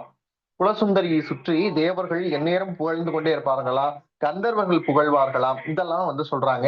இவளுடைய திதிகள் பாத்தீங்கன்னா சுக்லபக்ஷ நவமியும் கிருஷ்ணபக்ஷ சப்தமியும். அடுத்து இருக்கக்கூடிய தெய்வம் நித்யா, அழிவில்லாதவள், கால நித்யா, கால ரூபிகா அப்படிங்கிற சர்வ ரூபமான பெயர்களும் உண்டு. இவ சௌபாக்கியவதியாகவும் சௌர சௌந்தரியாகவும் இருக்கக்கூடியவளாக பார்க்கிறோம். அன்பருடைய மனத்தில் இருக்கக்கூடியவள், நீலகண்டனுடைய இதயத்தில் வாழக்கூடியவள், பசுங்கிளி அப்படிங்கிற எல்லா பெயரும் உங்களுக்கு உண்டு. வழிபட வேண்டிய திதிகள் யார் அப்படின்னு பாத்தீங்கன்னா சுக்லபக்ஷ தசமி, கிருஷ்ணபக்ஷ சஷ்டி, இந்த திதியில் பிறந்தவங்க இவளை வழிபடணும். அதுக்கப்புறம் நீல பதாக்கா ரொம்ப முக்கியமான தெய்வங்க. உடனே நினைச்சதை நடத்தி கொடுக்கக்கூடியவள் இவளைதான் தாரா தேவின்லாம் கூட நம்ம வந்து வழிபாடு செய்யறாங்க. கிரீன் தாரா அப்படிங்கிற இதெல்லாம் இன்னைக்கு பாப்புலர் ஆச்சு இல்லையா, அதுல ஒரு வடிவம் தான் இவ. இந்த வடிவம் தான் நீல பதாக்கா. 3 முகத்திலும் 3 கண்கள் அப்படிங்கிற மாதிரி இருக்கக்கூடிய அம்பிகை. 10 திருக்கரங்கள், பாசம், அங்குசம், வஜ்ராயுதம், கொடி, வாள், கேடயம் இதையெல்லாம் ஏந்தி இருக்கக்கூடியவள். இவள் பல்வேறு சக்திகளுடைய சாகைகளை கொண்டிருக்கக்கூடியவள், பேரரசி அப்படின்னு சொல்லுவாங்க. பரமனுடைய வாழ்க்கை துணையாக, பரமேஸ்வரனுடைய வாழ்க்கை துணையாக நாம எடுக்கக்கூடியவள் இந்த நீல பதாக்கா தான். இவளை வழிபட வேண்டிய திதிகள் யாரெல்லாம் இவளை வழிபடணும் அப்படின்னு கேட்டீங்கன்னா, சுக்லபக்ஷ ஏகாதசிக்கும் கிருஷ்ணபக்ஷ பஞ்சமிக்கும் பிறந்தவர்கள் இவளை வழிபடணும். அதுக்கப்புறம் விஜய நித்யா, பேரே விஜய நித்யா தான், வெற்றியை கொடுக்கக்கூடியவள். இவ யார் அப்படின்னு பாக்குறப்ப இந்த அன்னை அதிகாலை சூரியனை தன்னுடைய முகத்தில் கொண்டிருக்கக்கூடியவள், 5 முகங்கள், பட்டாடைகளோடு இருக்கக்கூடியவள், கண்ணை கவரக்கூடிய ஒளி பொருந்திய மகுடமும் நெற்றியில பிறை நிலவும் அணிந்திருக்கக்கூடியவள், அழகுக்கு அழகு சேர்க்கக்கூடியவள். இவளுடைய திருக்கரங்கள்ல சங்கு, சக்கரம், பாசம், அங்குசம், வாள், கேடயம், வில், அம்பு, மாதுளம் கனி, அள்ளி மலர் இதெல்லாம் அவளுக்கு இருக்கும். இன்னொன்னு உங்களுக்கு சொல்லணும் அப்படின்னா என்னுடைய திதிநித்யா தெய்வம், அதனால இன்னும் சிறப்பான இதாவே சொல்லலாம் அப்படின்னு நினைக்கிறேன். ஏன்னா வந்து வாழ்க்கையில ஒண்ணுமே இல்லாம நம்மளுடைய விதி இவ்வளவுதான் அப்படின்னு நினைக்கக்கூடிய நேரத்துல நான் இருக்கிறேன் அப்படின்னு ஒருத்தவங்க வந்து நம்மளை காப்பாத்தினா எப்படி இருக்கும், அப்படியான ஒரு தெய்வமாகத்தான் நான் இவளை பார்க்கிறேன். எப்படி சொல்லலாம் அப்படின்னு கேட்டீங்கன்னா, வாழ்க்கை இவ்வளவு அளவுக்கு மாறுமா அப்படிங்கறதெல்லாம் நமக்கு தெரியாது. அதான் சொன்னேன் ஏற்கனவே 2 வருஷத்துக்கு முன்னாடி, இன்னைக்கு யாராவது இவ்வளவு நிம்மதியா நீ 2 வருஷம் கழிச்சு இருப்ப அப்படின்னு யாரும் சொல்லியிருந்தாங்கன்னா எனக்கு நம்பிக்கை இருந்திருக்குமான்னு தெரியல. அந்த அளவுக்கு என்னுடைய திதிநித்யா தெய்வமாக இருக்கக்கூடியவள், சுகாசனத்தில் அமர்ந்திருக்கக்கூடியவள். சுகாசனம் அப்படின்னு சொன்னாலே ஆசனங்கள் எல்லாம் செய்து விட்டு ரொம்ப சுகாசனமா கொஞ்ச நேரம் ஓய்வா அமர்ந்தா எப்படி இருப்போம், அது மாதிரியாக சுகாசனத்தில் அமர்ந்திருக்கக்கூடியவளாக பார்க்கிறோம். அம்பிகையினுடைய போர்களில் எல்லாம் வெற்றி பெறுவதற்கு உறுதுணையாக இருந்தவள். அதனாலதான் வாழ்க்கையில எப்படிப்பட்ட போர்கள் வந்தாலும் இவ என்ன பண்ணிடுவா அப்படின்னு கேட்டீங்கன்னா, உடனே அத இது கொடுத்துருவா, வெற்றியை கொடுத்துருவா. ஆணவம் கொண்டவர்களை அடக்கக்கூடிய ஆதிசக்தியாக இருக்கிறா. இவளை வழிபட வேண்டியவங்க பாத்தீங்க அப்படின்னா, சுக்லபக்ஷ துவாதசிக்கும் கிருஷ்ணபக்ஷ சதுர்த்திக்கும் பிறந்தவங்க இவளை வழிபடணும். வழிபாட்டு பலன்கள் அப்படின்னு பார்த்தா எல்லா விதத்திலும் வெற்றியை கொடுக்கக்கூடியவர். அடுத்து சர்வமங்களா. நான் முதலிலே எனக்கு வந்த ஒரு கிளைண்ட்டுக்கு நான் எடுத்து கொடுத்த, அவங்க ரொம்ப தகுதியான ஆள் அப்படிங்கறதுனால எடுத்து கொடுத்தது பாத்தீங்கன்னா இவங்களதான். சர்வமங்களாங்கிற பேருக்கு ஏத்த மாதிரியான சர்வ அலங்காரத்தையும் கொண்டிருக்கக்கூடியவள். சர்வ அலங்கார பூஷிதை அப்படின்னு சொல்லக்கூடிய சிவப்பு பட்டு எல்லாத்தையும் உடுத்தி ரொம்ப அழகா அங்க மாதுளம் போதுன்னு பார்த்தோமா, விஜய் நித்யாக்கு மாதுளம் போதுன்னா மாதுளம் காயாக இருக்கிறது. இங்க மாதுளம் கனி அடுத்த நிலையில இருக்கிறது. இந்த நித்யாவை சுற்றிலும் 72 சக்திகள் காவலாக இருக்கிறாங்க அப்படின்னு புராணத்துல சொல்றாங்க. வழிபட வேண்டிய திதிகள் யாருன்னு பாத்தீங்கன்னா, சுக்லபக்ஷ திரியோதசிக்கும் கிருஷ்ணபக்ஷ திருதியைக்கும் பிறந்தவர்கள் இவர்களை வழிபடலாம். இதனால பயன் என்ன அப்படின்னு பாத்தீங்கன்னா, எந்த ஒரு பயணத்திலும் விபத்துகள் ஏதேனும் நடக்காமல் இருக்கிறதுக்கு வழிபட வேண்டிய அம்பிகையாக பார்க்கிறோம். ஒரு முறை என்ன ஆச்சு அப்படின்னு பாத்தீங்கன்னா, சுதந்திர தினத்துக்கு செங்கோட்டை இருக்கு இல்லையா, செங்கோட்டைக்கு போயாச்சு. சிறப்பு அழைப்பாளராக போனோம். போயிட்டு அந்த ஈவெண்ட் முடிச்சுட்டு கனெக்டிங் ஃபிளைட் மும்பைக்கு. அந்த நேரம் பாத்தீங்கன்னா பயங்கரமான டர்னடோ விஷயங்கள், புயல்கள் எல்லாம் போய்கிட்டு இருக்கு. நான் வண்டி ஏறி விமானத்துல ஏறி உட்கார்ந்ததுக்கு அப்புறம் நமக்கு ஒரு மாதிரி பயம் வரும்ல, அந்த கமாண்டிங் வரும்ல. கமாண்டிங் வரப்ப இந்த மாதிரி புயலுக்கான அறிகுறி இருக்கு, பயப்படாதீங்க, சேஃபா லேண்ட் பண்ணிடுவோம் அப்படின்னு சொல்றப்ப எனக்கு இருந்த நம்பிக்கையே என்னன்னா, இவ்வளவுதான் அந்த நேரத்துல மனசுல நினைச்சுக்கிட்டேன். ஏன்னா கரெக்டா கொண்டு போய் என்ன மும்பை சேர்த்துருமா, ஏன்னா ஏதாவது ஒரு விஷயத்துல அப்பதான் அந்த நேரங்கள்ல தான் விமான விபத்துகள் நிறைய நடந்துகிட்டு இருந்த சமயம். ஒரு பயம் வரும்ல நமக்குள்ளாக. நம்ம ஒரு குடியரசு சார்ந்த விஷயங்கள், ஒரு சுதந்திர தினத்துக்காக வந்திருக்கிறோம் அப்படின்னாலும் வீடு போய் சேரணுமே கரெக்டா. அப்ப அந்த பயணத்தின் போது ஏற்படக்கூடிய விஷயங்கள் எல்லாம் பாதுகாக்கக்கூடியவளாக இருக்கிறார். அடுத்து இருக்கக்கூடிய தெய்வம் யாருன்னா ஜுவாலா மாலினி. ஜுவாலை அப்படின்னு சொல்லக்கூடிய அந்த நெருப்பு ஜுவாலையாக இருக்கக்கூடியவள், தெய்வ ரூபமாக இருக்கக்கூடிய பண்டாசுரனோடு அம்பிகை போர் புரிந்த, காமாட்சி போர் புரியக்கூடிய அந்த காலகட்டத்துல நடத்திய 100 யோஜனை நீளமும் 30 யோஜனை அகலமும், எவ்வளவு பாருங்க, பண்டைய அகலகால குறிப்புகள் இது. அது பாக்குறப்ப 100 யோஜனை அகலமும் 30 யோஜனை உயரமும் கொண்ட நெருப்பு கோட்டையை உருவாக்கி அதிலிருந்து வெற்றி பெற செய்தவள் இந்த ஜுவால மாலினி. பல்வேறு அணிகலன்களை அணிந்திருக்கக்கூடியவளாக பார்க்கிறோம். இவளுக்கும் முக்கண்கள் இருக்கிறது. தேவர்களும் முனிவர்களும் எல்லாம் சூழ்ந்து வழிபடக்கூடிய தெய்வமாக இருக்கிறோம். எந்த துன்பத்தையும் பரதி முன் பனியை போல அப்படின்னு ஒரு பழமொழி சொல்லுவாங்க. சூரியனுக்கு முன்னாடி பனித்துளி எப்படி உருகி போகுமோ, நெருப்புக்கு முன்னாடி பஞ்சு எப்படி கருகி போகுமோ, அது மாதிரி துன்பங்களை எல்லாம் நம்ம வாழ்க்கையில இல்லாம செய்யக்கூடியவள் தான் இந்த ஜுவால மாலினி. இன்னொரு விஷயம், இந்த மாதிரி கிளைண்ட்டுக்கு யாருக்காவது அவங்க பிறந்த திதியில ஜுவால மாலினி வருதுன்னா நம்ம எடுத்து கொடுக்க பயங்கரமா யோசிக்கணும். ஏன் அப்படின்னா, அந்த கிளைண்ட் இவ்வளவு வழிபட ஆரம்பிச்சாங்க அப்படின்னா ஹீட் ரிலேட்டடான இஷ்யூஸா ஃபர்ஸ்ட் ஃபேஸ் பண்ணுவாங்க. பாடி ஃபுல்லா ஹீட் ஆக ஆரம்பிக்கும். தன்னை சுத்தியே ஏதோ ஒரு ஹீட் இருந்துகிட்டே இருக்க மாதிரி உணர ஆரம்பிப்பாங்க. பயந்துருவாங்க. கிளைண்ட்ஸ் பயப்படுற விஷயம் ஹீட்னால. அவங்க வழிபடுறாங்க அப்படின்னு சொன்னா பயப்பட ஆரம்பிப்பாங்க. அப்புறம் தான் கொஞ்சம் நாளடைவுல தான் தெரிஞ்சுக்கிட்ட ஒரு விஷயம், யாரு ஜுவால மாலினியை எடுத்து கொடுக்குறோமோ நம்ம என்ன பண்ணிடணும் அப்படின்னா, இளநீர் வைத்து வழிபட சொல்லணும். அவங்களுக்கு பூஜை நித்திய முறைகள் இருக்கு இல்லையா, அப்ப இளநீர் வச்சு வழிபட சொன்னோம்னா அந்த ஹீட் ரிலேட்டடான விஷயங்கள், தாக்கங்கள் இருக்குல்ல, அதுல இருந்து அவர்கள் கொஞ்சம் என்ன பண்ண முடியும் அப்படின்னு கேட்டீங்கன்னா தப்பிக்க முடியும். கண்டிப்பா ஜுவால மாலினியை வழிபடக்கூடியவர்கள் என்ன பண்ணணும் அப்படின்னா, குளிர்ச்சியான பொருட்களை நிறைய சேர்த்துக்கிட்டே இருக்கணும். நம்ம யாருக்கு கிளைண்ட்டுக்கு அவங்களுக்கு கொடுக்குறோம் அப்படின்னா இதை அறிவுறுத்தணும் நாம. ஏன்னா அந்த ஹீட்டை நம்மளாலும் உணர முடியும் அப்படிங்கிறது தான் உண்மை. அடுத்து இருக்கிறது சித்திர நித்யா. இவங்களை எந்த திதியில் பிறந்தவங்கன்னு சொல்லியிருப்பேன்னு நினைக்கிறேன். சுக்லபக்ஷ சதுர்த்திக்கும் சதுர்த்தசிக்கும் கிருஷ்ணபக்ஷ திருதியைக்கும் வழிபடக்கூடிய தெய்வமாக பார்க்கிறோம். சித்திர நித்யா அப்படிங்கிறதா பௌர்ணமிக்கான தெய்வமாக பார்க்கிறோம். பளபளக்கக்கூடிய கிரணங்களை தன்னுடைய திருமேனியாக கொண்டிருக்கக்கூடியவள், பல்வேறு ரத்தினங்களை அணிந்திருக்கக்கூடியவளாக நம்ம பார்க்கிறோம். இவளை வழிபட வேண்டிய திதிகள் யார் அப்படின்னு பாத்தீங்கன்னா, பௌர்ணமியில் பிறந்தவர்கள் இந்த தேவியை தான் வழிபடணும். அதே மாதிரி கிருஷ்ணபக்ஷ பிரதமையில் பிறந்தவர்கள் இந்த தேவியை வழிபடணும். இதெல்லாம் நம்ம பார்த்தாச்சே. இப்ப இதை எப்படி எடுக்கணும் அப்படிங்கிற முறை நமக்கு தெரியணும் இல்லையா. முறையாக ஸ்ரீவித்யா உபாசனை பெற்றிருக்கணும். அப்படி இல்லைன்னு சொன்னா ஸ்ரீவித்யாவினுடைய நடுநாயகமாக இருக்கக்கூடிய லலிதா பரமேஸ்வருடைய மூல மந்திரத்தை சூரியன் மூலமாக உபதேசம் பெற்றிருக்கணும்.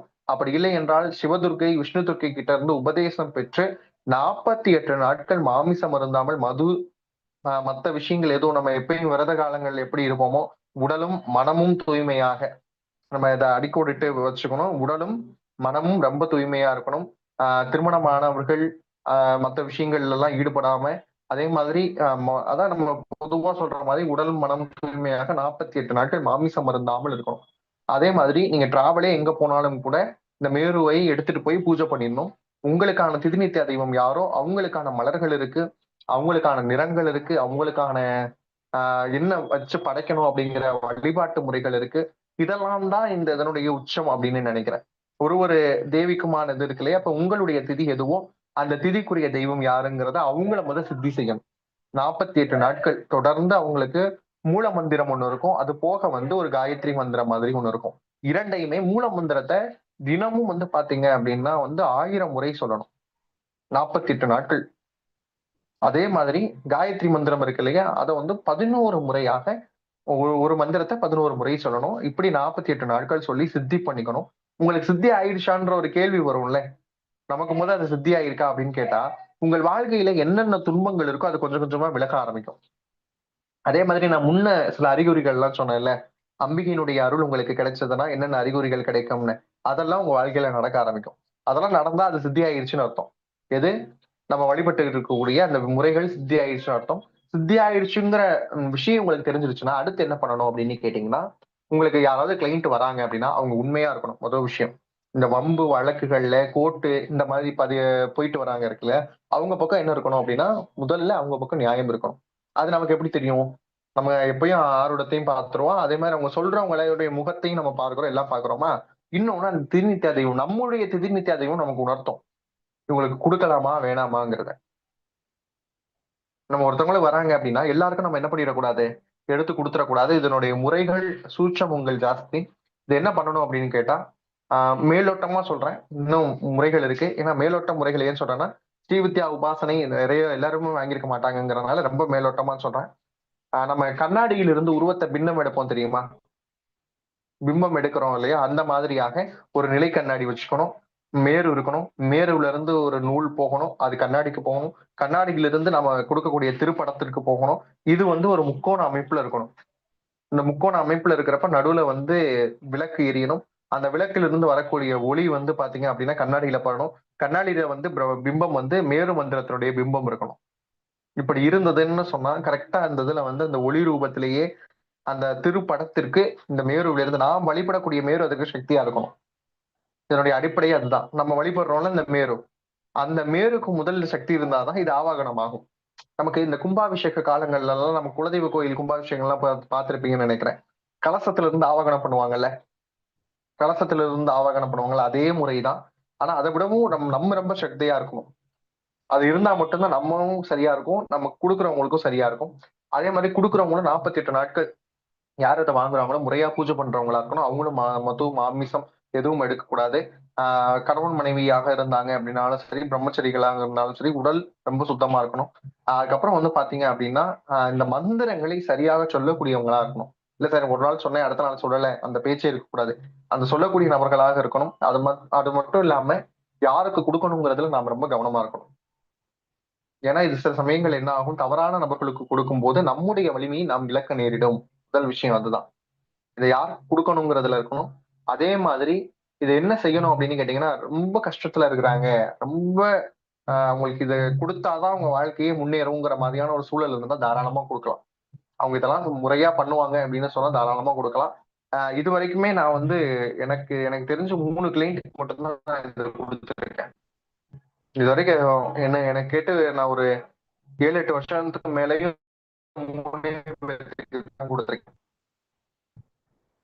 அவங்க இதை பண்ணுவாங்க அப்படிங்கிற நம்பிக்கை எனக்கு வரணும் இல்லையா? அந்த நம்பிக்கை வரணும். இன்னொன்னு நம்முடைய திதி தெய்வம் உணர்த்தும், இவங்களுக்கு கொடு இவங்களுக்கு கொடுக்காத. பொதுவாவே திதி ஒண்ணு அரசியல்வாதிகள் கேட்டு வருவாங்க, இன்னொன்னு கலைத்துறையை சார்ந்து இருக்கக்கூடிய நபர்கள் கேட்டு வருவாங்க.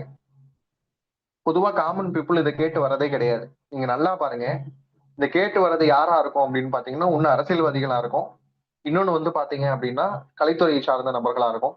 இப்ப அரசியலில் இருக்கக்கூடிய நபர்களுக்கு ஆதாயம் வருவதற்காக, அவர்கள் வெற்றி பெறுவதற்காக நம்ம கிட்ட இதை கேட்டு வருவாங்க. ஆனா நம்ம இதுல கவனமா இருக்கணும். ஏன்னா நமக்கு சில அரசியல் அறிவு, நமக்கு புரிதல்கள் இருக்கலாம்.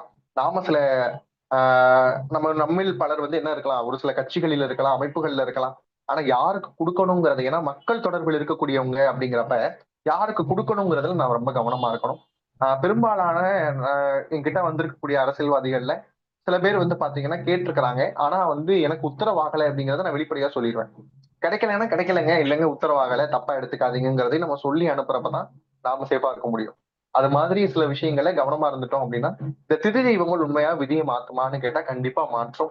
அதற்காக நம்ம வந்து என்ன பண்ணணும் அப்படின்னா, முறையான பூஜைகளும் முறையான அன்பும் நமக்கு இருக்கணும். இந்த உலகியல் மீது ஒரு நாட்டம் இருக்கணும். இந்த உலகியல் நாட்டத்தோடு சேர்ந்து அம்பிகையின் மேல கருணை, அன்பு இருக்கணும். நம்ம எல்லாருக்குமே வந்து நம்முடைய வாழ்க்கை அப்படிங்கிறது பயன் தரக்கூடிய வாழ்க்கை அப்படிங்கிற ஒரு எண்ணம் நமக்கு இருக்கணும். அது இருந்தா மட்டும்தான் இதெல்லாம் சித்தியாகும். நம்ம சொல்லுவாங்க இல்லையா, நல்ல ஆவின் பால் முழுதும் கன்றைக்கில்லை, நறும் பூவின் மனம் முழுதும் சோலைக்கில்லை, இல்லையா? நல்ல பசுவினுடைய பால் எல்லாமே கன்றுக்கா போய் சேருது? நறும் பூ இருக்கு இல்லையா, அதனுடைய மனம் தோட்டத்துக்கா போய் சேருது? எல்லாத்துக்கும் போகுது இல்லையா? அது மாதிரிதான் எல்லோரும் பிறர் குலைக்க காணுகின்றேன், என் வாழ்க்கையும் அப்படியே அமையணுங்கிற மாதிரி பலன் கருதாமல் சில விஷயங்களை நாம செய்யும் போது நம்முடைய வாழ்க்கையும் பிறருடைய வாழ்க்கையும் கண்டிப்பாக மாற்றம் அடையும் அப்படிங்கிறதுல எந்த ஒரு சந்தேகமும் கிடையாது. பொதுவாவே சொல்றேன், அம்பிகையை சரணடைந்தால் அதிக வரம் பெறலாம் அப்படிங்கிறது இயற்கையுடைய விதியாக இருக்கிறத கிருஷ்ணர் ரொம்ப அழகா கீதையில ஒரு வார்த்தை சொல்லியிருக்கிறாரு. என்ன அப்படின்னு பாத்தீங்கன்னா, சிவபெருமானை வணங்கினால் வெற்றிக்கு வழிவகுப்பார், சக்தியை வணங்கினால் வெற்றி நிச்சயம் அப்படின்னு ஒரு பழமொழியே இருக்கு. இது சிவசக்தி வேதத்துக்குள்ள போல. ஆனா அம்பிகைக்குள்ளாக நான் சிவத்தை பார்க்கிற காரணத்தினால நான் மொத்தமும் அவள் அப்படிங்கிற ஒரு எண்ணத்துல இருக்கிறதுனால இந்த தலைப்பை எடுத்திருந்தேன். இதுல ஏதேனும் சந்தேகங்கள் இருந்தாலோ, ஏதாவது கேள்விகள் இருந்தாலும் சொல்லுங்க, நம்ம அதுக்கேற்ற மாதிரி பேசலாம். இதை ஒரு டிஸ்கஷன் டைமா வச்சுக்கலாம். பாலு ஐயா, ஒரு நிமிஷங்க. அண்ணா வணக்கம். பாலுமா, முதல்ல உங்க போன் நம்பர் சொல்லிடுங்க, அப்புறம் கேள்வி பதில் போய்க்கலாம் கண்ணா. உங்க தொலைபேசி எண் கொடுத்துருங்க. உங்க தொலைபேசி எண் கொடுத்துருங்க. சரிங்க. என்னுடைய தொலைபேசி எண் 70 10 88 63 64. இன்னொரு முறை சொல்லிடுங்க. அதே மாதிரி ப்ரெடிக்ஷன் பாக்குறதா இருந்தா நான் ப்ரெடிக்ஷன் 70 10 88 63 64. பொதுவா நான் என்ன பண்ணுவேன் அப்படின்னு கேட்டீங்கன்னா, எல்லா நாட்களிலும் ப்ரெடிக்ஷன் பாக்குறது கிடையாது. அமாவாசை, பௌர்ணமி, நான் பிறந்திருக்கக்கூடிய திதி, இதை மட்டும்தான் பேஸ் பண்ணி வச்சு நான் வந்து ப்ரெடிக்ஷன் சொல்றது. எனக்கு தசமி நல்லபடியா ஒர்க் அவுட் ஆகுது அப்படிங்கறதுனால தசமியிலையும் பலன்கள் சொல்றது உண்டு. இந்த இந்த திதிகள்ல மட்டும் தான் நான் கொடுக்குறேன். எல்லா நாட்களிலும் பலன் சொல்றது கிடையாது. ஏன்னா எனக்கு அதுக்கான நேரமும் இல்லை. நான் ஒரு தமிழ் இலக்கியத்தில் பிஹெச்டி பண்ணிட்டு இருக்கிறேன். அதனால எனக்கு அந்த பணிகள் நிறைய இருக்கிறதுனால ப்ரெடிக்ஷனுக்குள்ள வந்துட்டோம் அப்படின்னா நிறைய மெனக்கெட்டு சொல்ல வேண்டியது இருக்குங்கிறதுனால அதற்கான டைம் எடுத்துக்கிறது இல்லை. இந்த திதிகள்ல மட்டும்தான் நம்ம ப்ரெடிக்ஷன் பாக்குறதுமா. சூப்பர் கண்ணா, அற்புதமான விஷயங்கள். எதுவுமே வந்து குரு மூலமா தான் கத்துக்கணும் இல்லையா? இந்த திதி தெய்வங்களை வந்து ஒரு குரு மூலமா நாங்க கத்துக்கிட்டோம். ரொம்ப சிறப்பான விஷயங்கள், ரொம்ப அற்புதம் கண்ணா. ஒரு வேத பாடசாலையில வேதம் கத்துக்கிட்ட மாதிரியே இருந்தது. ஒரு 1.5 மணி நேரம் உங்களுடைய பேச்சு சுவாரஸ்யமா இருந்தது. நிறைய தகவல்கள். நெஞ்சாத நன்றிகள் கண்ணா. நன்றிங்கம்மா. நீங்க ரெண்டு தடவை கூப்பிட்டோ என்னால வர முடியல அப்படிங்கறதா இன்னைக்குதான் அமையணும்னு இருந்திருக்கு போல இருந்தது. கண்டிப்பாமா, 102வது வாரம். இதோ பாத்தீங்கன்னு வச்சுக்கோ, சூரியன் சந்திரனா இருந்தாலும் கூட்டு பாத்தீங்கன்னா குரு இல்லையா? இதன் மூலமா தான், ஏன்னா சூரியன் சந்திரன் எல்லாமே எதுவுமே கிடையாது. அப்ப குரு மூலமா தானே கத்துக்கணும். கரெக்டா நமக்கு பாருங்க, அந்த டைமும் அமைஞ்சிருக்கு, அதுக்கேற்ற மாதிரி தலைப்பும் அமைஞ்சிருக்கு. சரிங்களா? நிறைய பேர் பாக்குறது எனக்கு ரொம்ப சந்தோஷம். நன்றிம்மா, நன்றிம்மா. தேங்க்யூ கண்ணா. ஓகே, சிவகுமார் சார் வாங்க, கேள்வி கேளுங்க. நன்றிங்கம்மா.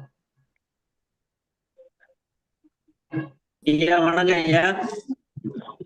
ஐயா வணக்கம் ஐயா, சொல்லுங்கய்யா.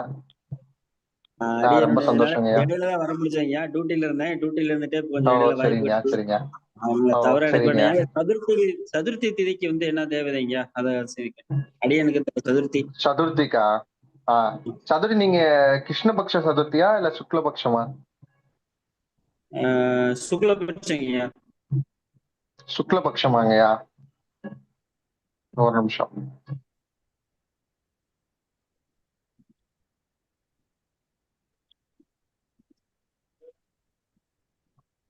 ஐயா சுக்லபக்ஷம் தானே சொன்னீங்க? ஆமா ஐயா, சுக்லம்.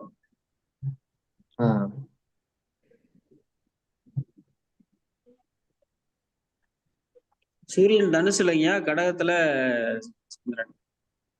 இல்ல நமக்கு திதி மட்டும் தாங்க அதுல தேவைப்படும், மத்த எதுவுமே தேவைப்படாது. சுக்லபட்ச சதுர்த்தி தானங்கய்யா உங்களுக்கு? ஆமா ஐயா. அவங்களுக்கு பேருண்டாங்கய்யா. பேருண்டா? ஆமா, பேருண்டா.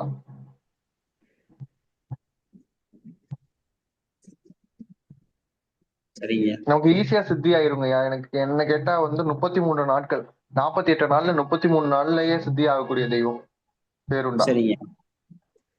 நீங்க முறையா வந்து இந்த பூஜைகளை 2 நேரம் மட்டும் நீராடி இதெல்லாம் உபதேசம் வாங்கி அந்த மூல மந்திரத்தை சொன்னீங்கன்னா 33 நாள் தான். ஓ சரிங்க, ரொம்ப சந்தோஷம். ரொம்ப சிறப்பான தெய்வங்கய்யா. சரிங்க ஐயா, கான்டாக்ட் பண்றீங்க. ரொம்ப சந்தோஷம்.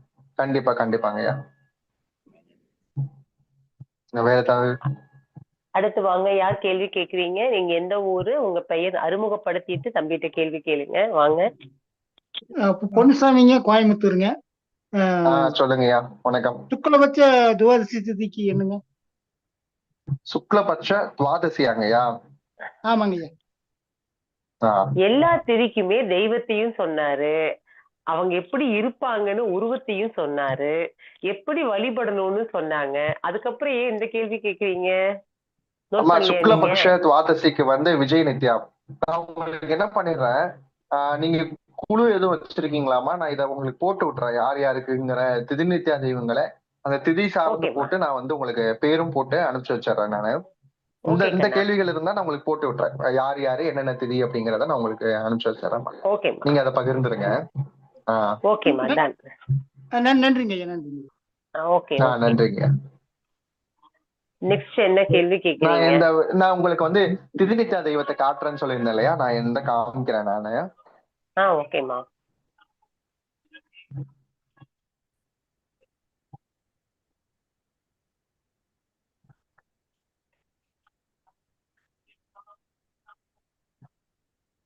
ஷேர் ஆப்ஷன் இருக்கும் கண்ணா.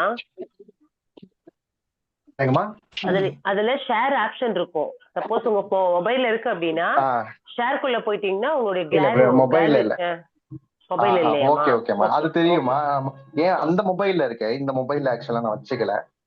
ஓகேமா, டன். இவங்க தான் ஆக்சுவலா வந்து என்னுடைய திதி நித்யா. இப்ப கூட ஐயா கேட்டீங்க இல்லையா, விஜய் நித்யா வந்தாங்கல்ல, இவங்க தான் அவங்க. இப்படிதான் நம்ம வந்து புகைப்படம் கொடுக்கறது, யாருக்கு தேவையோ அவங்களுக்கு கொடுக்கறது.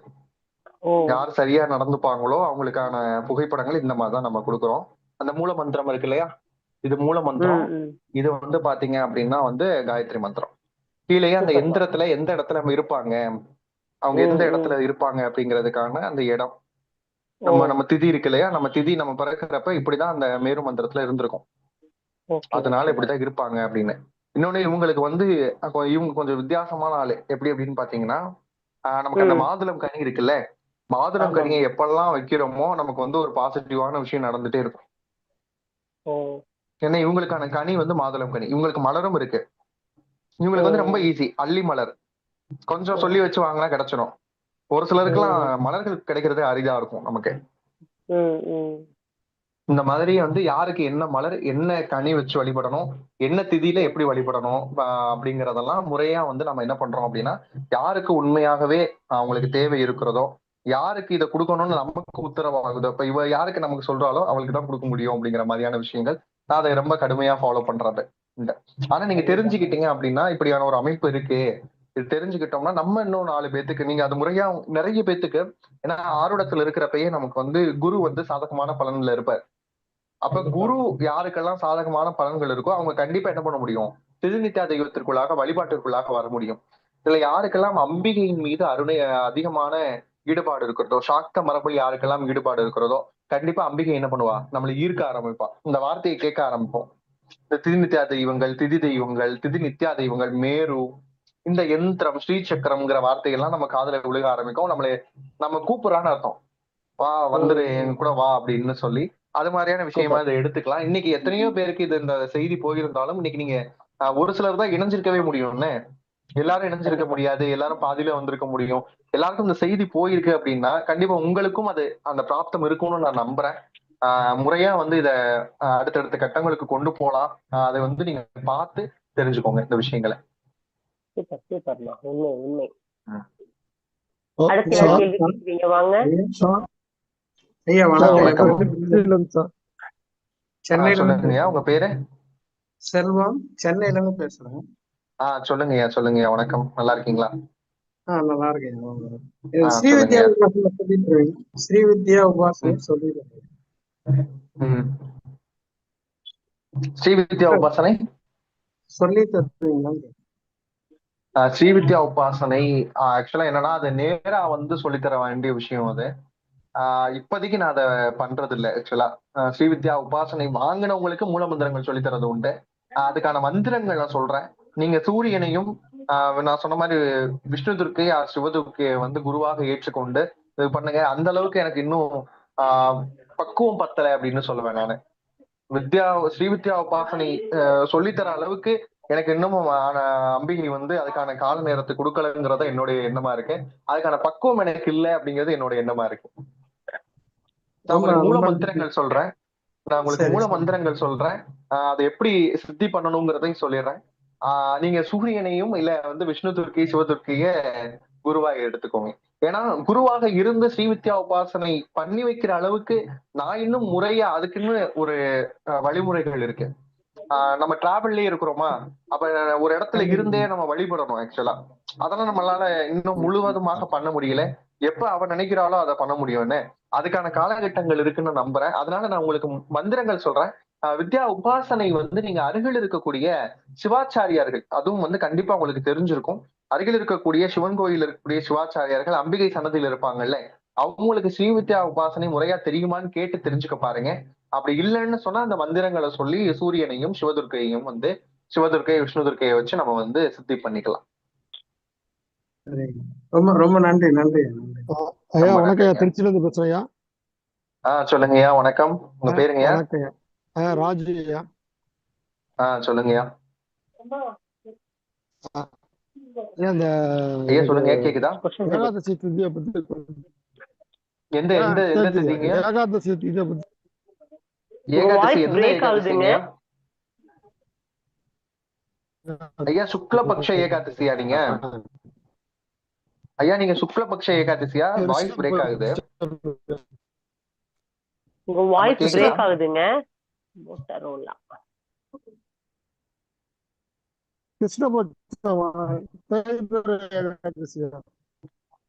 கிருஷ்ணபட்சம் ஏகாதசி தான் கேக்குறாங்க. Okay okay.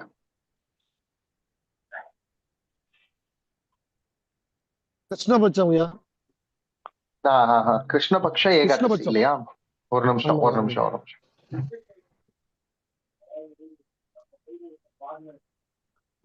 ஆமாங்கய்யா.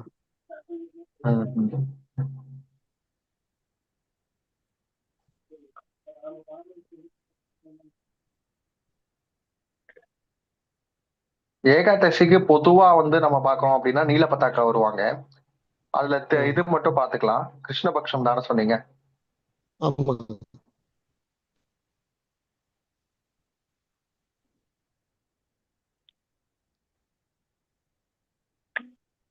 உங்களுக்கு நீல பதாக்காங்கய்யா.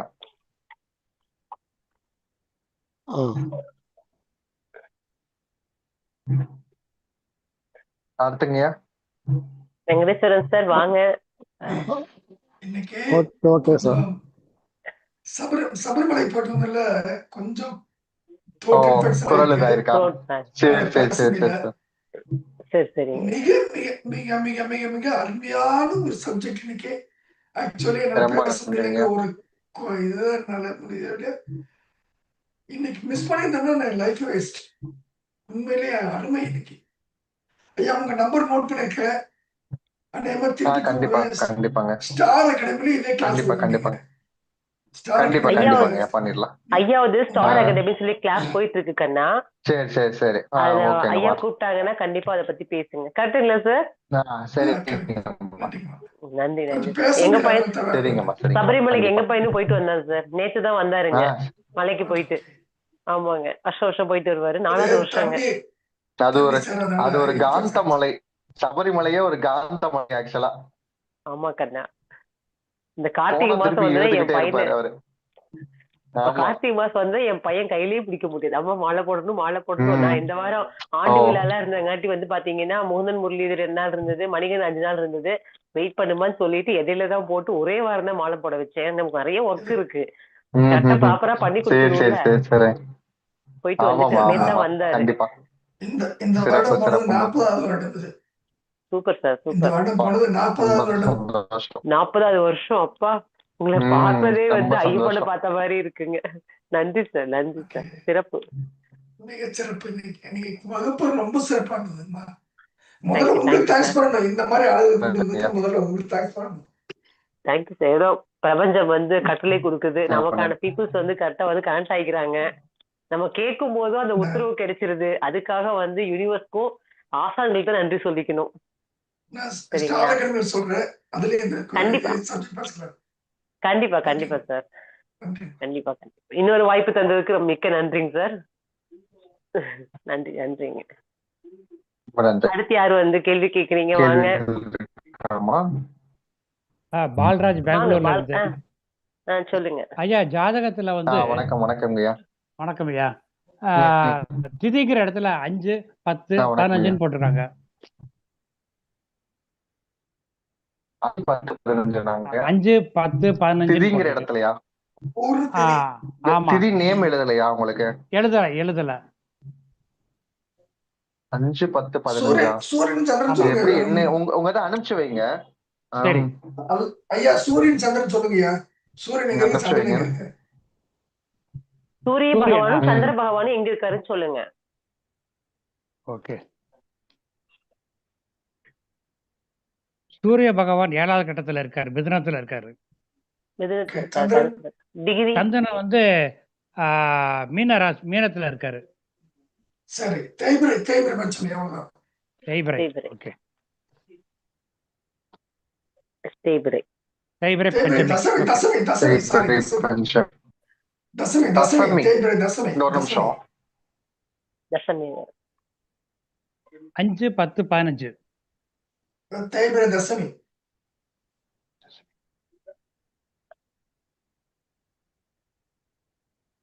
சூரிய பகவானுக்கு முன்னாடி 7 கட்டத்துக்குள்ள சந்திர பகவான் இருக்குன்னா வளர்பிறை, பின்னாடி 7 கட்டம் வந்துச்சுன்னா தேய்பிரை. ஓ ஓகே வெரி குட். சரிங்களா? ஆ ஏன்னா புரிஞ்சதுமா. நேரு பேர இருக்கும் போது பௌர்ணமி திதி வருங்க. ஆமா ஆமா சேர்ந்து இருந்தாங்கன்னா அமாவாசை திதி வருங்க. Okay correct. ம். நன்றி. நீங்க தேய்பிரை தசமி தேய்பிரை தசமி. தேய்பிரை தசமி மகா வஜ்ரேஸ்வரிங்க. ஆமா தசமி வந்து ரொம்ப சிறப்பான தெய்வம் மகா நித்யா. வஜ்ரேஸ்வரி. ஆ, இல்ல மகா வஜ்ரேஷ் தேய்பிரை தசமி. அது நம்ம ஆரம்பத்துல ஒரு 15 சொன்னது வந்து பொதுவானது ஆக்சுவலா. அந்த ஓகே திதிகள்ல பிறந்தவங்க இப்ப வளர்பிறை தேய்பிறை பார்க்க தெரியாதவங்க நிறைய பேர் இருப்பாங்களே, அவங்களுக்கு பொதுவா கும்பிட வேண்டியது. நாமெல்லாம் ஓகே வந்து அவங்கவுங்களுக்குரியதையே எடுத்துக்கலாம். மகா சரிங்க வஜ்ரேஸ்வரி உங்களுக்கு. மகா வஜ்ரேஸ்வரி. ஓகே நான் இந்த இது நன்றி. இன்னைக்கு ஈவினிங் இன்னைக்கு நான் நைட் அனுப்பிச்சு வச்சிடறேம்மா. யார் யாருக்கு என்னது என்ன சொல்லிட்டேன். ஓகே கண்ணா, நான் குரூப்ல போட்டுறேன் கண்ணா. அந்த இதை அனுப்பிச்சு வைக்கிறேன். நீங்க குழு இருந்ததுன்னா பகிர்ந்துருங்க. சரிங்கம்மா கண்டிப்பா சரிங்கம்மா. கண்டிப்பா. ரொம்ப நன்றிங்கய்யா. தேங்க்யூ. கண்டிப்பாங்கம்மா. ரொம்ப நன்றி. அடுத்து யார் வந்து கேள்வி நான் குரூப்ல இல்ல, எனக்கு எப்படி கிடைக்கும்? சார் நான் குரூப்ல இல்ல, நான் எனக்கு எப்படி கிடைக்கும்? சார் நான் உங்களுக்கு அனுப்பிச்சிடுறேன் சார். நன்றி. நீங்க சிறப்பு ஆசான் தானே. அப்படி இல்லைங்கம்மா. இப்ப 2 எல்லாம் கேட்கும் போது நம்மள ஒண்ணுமே இல்ல. அப்படி இல்ல சார். சார் இவங்க எல்லாம் வளர்ந்து வரவங்க. அதாவது நம்ம ஔவையார் சொல்ற மாதிரிதான் எறும்பும் தன் கையால் என்சான் தான் என்னைக்கும். எறும்பு கூட அதோட கையால் எடுத்தோம்னா என்சான் தானே. எல்லாருக்குமே ஆண்டவன் வந்து கீர்த்தியும் புகழும் எல்லாமே கொடுத்திருக்கான், திறமையும். அவங்கவுங்க பார்க்கிற துறையில அப்படி தெரிவாங்க. அண்ணா ஐயாவுடைய அப்பாவும் மிக சிறந்த ஜோதிடர். சென்னையிலே வந்து பாத்தீங்கன்னா கொடி கட்டி பிறந்தவங்க நிறைய வளர்த்தி விட்டு இருக்காங்க.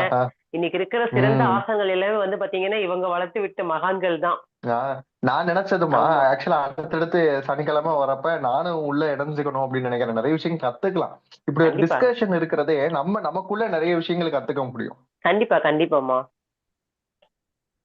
கண்டிப்பா எனக்கும் நான் அதுக்காகவே நேரத்தெல்லாம் ஒதுக்கி 7 to 9 சனிக்கிழமை கண்டிப்பா நம்ம வகுப்புக்கு தான் வரணும் அப்படிங்கிற ஒரு எண்ணத்துலதான் இருக்கேன். ஆல்வேஸ் வெல்கம் கண்ணா. இல்ல ஆண்டவனுடைய சித்தம். கண்டிப்பா கண்டிப்பாமா. கண்டிப்பாங்கம்மா. வணக்கம் ஐயா. உங்க பேரு? சின்ன சந்தேகங்க, சிவகுமாருங்க. இப்பதான் பேசினேன் கொஞ்ச நேரத்துக்கு முன்னாடிங்க. சொல்லுங்கய்யா.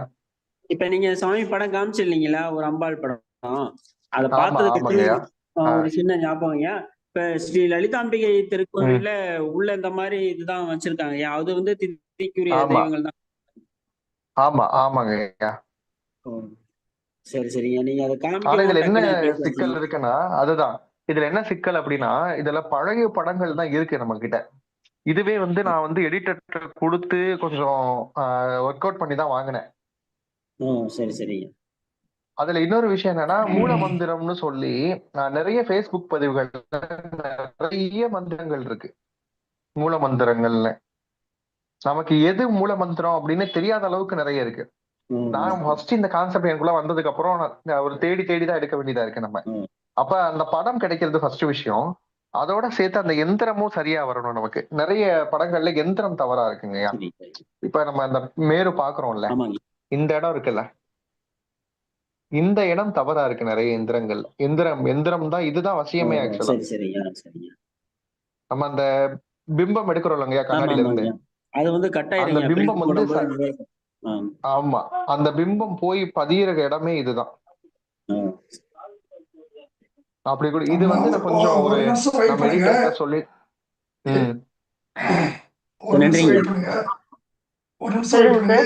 எங்கிட்ட 15 தேவதைகளும் எடுக்கிற ஒரு படம் இருக்குது. டெய்லி பூஜை பண்றேன். அது ஒரு செகண்ட் எடுத்துட்டு வாங்க. பாருங்க இன்னைக்கு எவ்வளவு விஷயங்கள் நமக்குள்ள ஷேர் ஆகுது பாருங்க. கண்டிப்பா கண்ணா, கண்டிப்பா. ஏன்னா இந்த படங்கள் வந்து கிடைக்கிறது கொஞ்சம் ரேரா இருக்குமா. ஆக்சுவலா வந்துட்டு நம்ம அந்த பிரிண்ட் அதை உடையாம, குவாலிட்டி உடையாம எடுக்கணும். எந்திரம் மாறிடக்கூடாது. நிறைய பதிவேற்றம் இருக்கு. இன்னைக்கு கூகுள் நீங்க போய் திதி நித்யா தெய்வம்னு பார்த்தா நிறைய பதிவேற்றங்கள் இருக்கு. ஆனா மூல மந்திரம் மட்டும் நம்ம கொஞ்சம் பாத்துக்கணும். ஆக்சுவலா இப்ப ஒரு பதிவுல ஒரு காயத்ரி மந்திரம் மட்டும் இருக்கும், ஒரு சிலதுல மூல மந்திரம் மட்டும் இருக்கும். அதை பார்த்துட்டு நமக்கு இவங்களுக்கு சரியான மந்திரமா, ஏன்னா பீஜ மந்திரங்கள்னு சொல்றாங்க இல்லையா, அதுக்குதான் நான் சொன்ன நூல் பாத்துக்கணும். அந்த நூல்களுடைய பாத்துக்கணும். மூல மந்திரம் வந்து ஒரு கரு மாதிரி, அதை உரு கொடுத்தாதான் அது உருவமாகும். ஆமா. சொல்லுங்கம்மா. நான் அந்த புக்கு பிடிஎஃப் தரேன், நீங்க கொடுத்தா கொஞ்சம் நல்லா இருக்கும். தந்திர ராஜ என் வாட்ஸ்அப் வாங்க, கண்டிப்பா அனுப்பிச்சுடுறேங்க. சரி, என் வாட்ஸ்அப் தெரியுமில்லங்க, 7708791654 வாங்க வாங்க, கண்டிப்பா அனுப்பிச்சுடுறேன். ஆல்ரெடி பிரபு பிரபாகரன் சாரோடைய இல்லைங்க, உங்களுக்கு அனுப்பிச்சு விட்டு யாரெல்லாம் வந்து வாட்ஸ்அப் கேட்டாலும் எல்லாத்துக்கும் அனுப்பிச்சு விட்டாங்க. லேட்டா ஆனாலும் கூட. யார் கேக்குறீங்க? கேக்குறது யாரும் பேர் சொல்லுங்க. சிவகுமாருங்கா. சிவகுமாருங்களா? வாட்ஸ்அப் எனக்கு நீங்க வாட்ஸ்அப் வந்து சிவகுமார்னு சொல்லுங்க, நான் அனுப்பிச்சு விட்டுறேன். சரிங்களா? ஓகேங்க. Okay, thank you. Okay, thank you.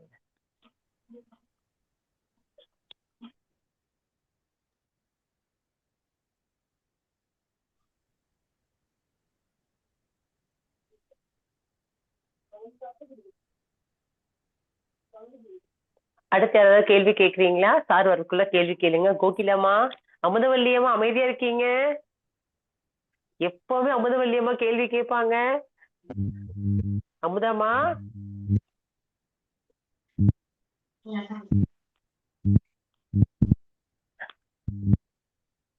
அமுதம்மா லைன்ல இருக்கீங்களா? கோகிலாமாக்கு ஏதாவது சந்தேகம் இருக்குங்களா? மியூட் இடுறமா, மியூட் இடுங்க. மியூட் எடுத்துட்டு பேசுங்க. கோகிலாமா மியூட் எடுத்துருங்க. வணக்கம் வணக்கம் ஐயா. வணக்கம் வணக்கம். என் பேர் ராமன், மேலூர்ல இருந்து பேசுறேன். மேலூர்ல இருந்து ராமன். மேலூராங்கய்யா? ஆமா. வேலூரா மேலூராங்கய்யா? மேலூர், மேலூர், மதுரை மேலூர். மேலூர். மதுரை மேலூர். அதான் உங்க ஊரு அதனாலதான் பக்கம் எங்க தான் கண்ணா. ஊருக்காரங்கன்னு நான் கேட்டேன் மேலூரா அப்படின்ட்டு. சரி, உங்களுடைய நீங்க வித்தியாசமாவும் இருந்துச்சு, நல்லா சிறப்பா இருந்துச்சு, ரொம்ப புது நன்றிங்க தகவலை ஐயா. நான் தெரிஞ்சுக்கிற மாதிரி இருந்துச்சு. அடுத்து ரொம்ப உங்களுடைய நன்றிங்க. நம்பர் இருக்கு, நான் அப்பப்ப தேவையின் அடிப்படையில நான் உங்ககிட்ட பேசிக்கிறேன் இந்த இது கண்டிப்பா சம்பந்தப்பட்ட விஷயங்கள். கண்டிப்பா கண்டிப்பாங்க சரியா? கண்டிப்பா இன்று நீங்க கிளாஸ் எடுத்ததுக்கு கண்டிப்பாங்க. ரொம்ப நன்றி. நன்றி ரொம்ப நன்றிங்க சந்தோஷம். ரொம்ப நன்றிங்க. நன்றிங்க. மேடம் நீங்களே உங்களுக்கு கலந்து நன்றி. கொண்டதுக்கு என்னுடைய நன்றி. நன்றி சார், நன்றி சார். ஓகே. கண்ணா இன்னைக்கு நான் கூட இப்போ தாமதம் ஆயிருமோன்னு நினைச்சிட்டு இருந்தேன் இல்ல கண்ணா, வரதுக்கு. ஏன்னா அது ஒரு கடைசி டவுட் சொல்லுங்க. ஒரு டவுட் என்னன்னு கேட்டீங்கன்னா, இப்ப நம்ம திதி ம், தெய்வங்களும் கும்பிடுறோம். நம்மளுடைய ம், ஜாதகத்துல வந்து ம், பாத்தீங்கன்னா திதி சூன்யம் ஆயிடுறாங்க இல்லையா? ம், திதி ம், ம், சூன்யமாக ராசிகள் இருக்கும். ம், அப்ப சப்போஸ் நம்மளுடைய திதிகள் சூன்யமாகும் பொழுது லக்னம் ராசி இருக்கும், ம், முக்கியமான கட்டங்கள் ம், எல்லாம் இருக்கும். அந்த மாதிரி ம், விஷயங்களுக்கு ம். தெய்வங்களை வழிபாடு செய்யும் பொழுது சிறப்பை தருமா? கண்டிப்பா. உங்களுக்கு வந்து இது இந்த திதி தெய்வத்தினுடைய தாற்பயமே திதி சூன்யத்தை ம். உடைக்கிறதா ஃபர்ஸ்ட் வேலை.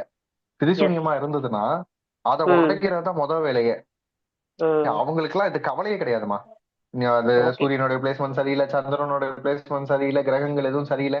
ஒருத்தன் வந்து வாழ்க்கையில இதெல்லாம் ம். அனுபவிக்கவே தகுதியே இல்லைன்னு சொல்லி ஒரு ஜாதகம் இருக்க அமைப்புன்னு கூட வச்சுப்போம். ம். ம். அவன் கூட திதி தெய்வத்தை வழிபட்டான் அப்படின்னா அடுத்து உடனே வந்து ராஜா வாழ்க்கை தான். Okay okay. ஏன்னா ஆனா நான் வந்து முறையா வழிபடணும். அந்த நியம நிதிகளுக்கு உட்பட்டு வழிபட்டோம்னா கண்டிப்பா அருள் கொடுத்துருவாங்க. சொல்லுங்கம்மா. இப்ப என்னோட வந்து திரியோதசி கண்ணா, ரிஷப லக்னம் சிம்ம சரிங்கம்மா. ராசி. கரெக்டா லக்னம் ராசியும் வந்து சூன்யமா வந்து உட்கார்ந்துருக்கும். நீங்க திரியோதசி தானம்மா சொன்னீங்க? எஸ்மா சொன்னீங்க, மங்கள ரூபினி சொல்லியிருக்கீங்க. மங்கள ரூபினியா? இல்லம்மா, நான் சர்வ மங்களா சொல்லியிருக்க வேணாம்னு பாருங்க. சர்வ மங்களா. சர்வ மங்களா உங்களுக்கு உங்க இது இருக்கான்னு பாக்குறேன், ஒரு நிமிஷம் இருங்க. அவங்களுக்கு தான் முத ஒரு கிளைண்ட் என்கிட்ட வந்தாங்க. ஓ. நான் உங்களுக்கு தான் சர்வ மங்களா எடுத்து கொடுத்தோம். எனக்கு தெரிஞ்சு அவங்களுக்கு ரொம்ப சிறப்பா அமைஞ்சது. சொல்லுங்க ஐயா. சொல்லுங்க சார். அம்மா உங்க வாட்ஸ்அப்ல பாருங்க, அது அப்படியே டிஸ்பிளே போடுங்க. கண்டிப்பா சார், அப்படியே டிஸ்பிளே போடுங்க. அதான் பண்றேன் சார்.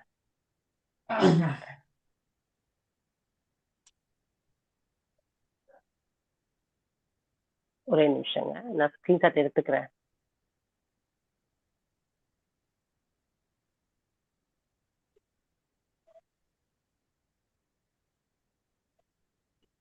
சார் நம்பர் நான் மாத்திட்டேன் சார்.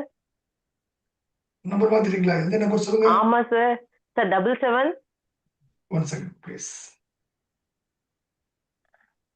77 087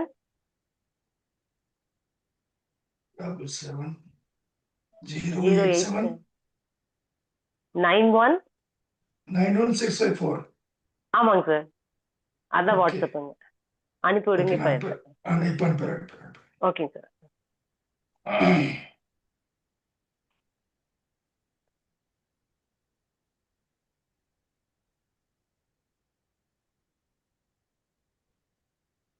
அது மாதிரி இந்த திதிநித்தியா தெய்வத்துல நம்ம இன்னொரு விஷயம் பார்க்க வேண்டியது என்னன்னா, அவங்க படம் எடுக்கிறோம்ல, அந்த படம் எடுக்கக்கூடிய விஷயத்துல 2 விஷயம் கவனமா பார்க்கணும். ஒண்ணு வந்து இந்த யந்திரம் சரியா இருக்கான்னு பார்க்கணும். அதே மாதிரி மேல சூரிய சந்திரனுடைய பொசிஷன் இருக்கா, அந்த திதியினுடைய பொசிஷன் இருக்கும். சூரியன் எப்படி இருக்காரு, சந்திரன் எப்படி இருக்கிறாரு அப்படிங்கிறத பார்க்கணும். நம்ம இது பார்த்துதான் எடுக்கணும் ஆக்சுவலா நம்ம படம் எடுக்கிறப்ப.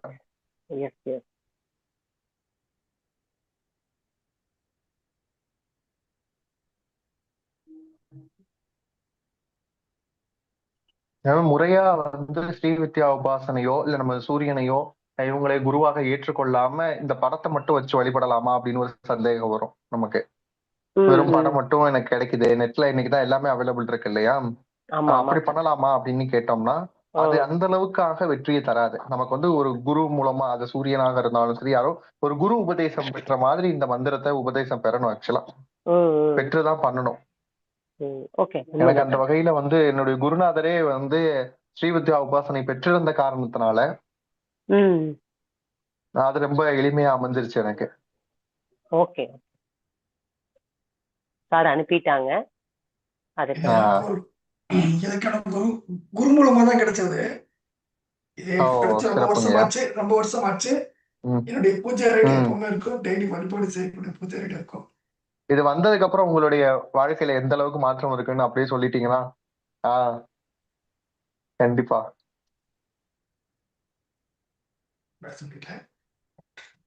ஓகேங்க. தப்பு. ஏன்னா அதுதான் சொல்றோம்ல, இவங்களை எப்ப நம்ம வழிபாட தொடங்கிட்டோமோ அன்னையில இருந்து நமக்கு வெற்றி தான் எல்லா காரியத்திலையும். நாம நினைச்சு பார்க்க முடியாத அளவுக்கு உயரத்தை கொண்டு போய் நிப்பாட்டிடுவாங்க. அதுக்கு நாம மட்டும் அந்த அன்பு நம்ம அதெல்லாம் இன்னொரு விஷயம், இவங்களை தவறான முறைகளுக்கு எதுக்கும் நம்ம பயன்படுத்தக்கூடாது. ஒரு சில விஷயங்கள் சொல்லுவாங்க இல்லையா, ரொம்ப அருமையா இருக்குமா. ஆஹா, ஐயா உங்களுக்கு இந்த புகைப்படம் கொடுத்தவருக்கு ஒரு கோடான கோடி நன்றி. என்ன ரொம்ப அருமையா இருக்கு புகைப்படம்.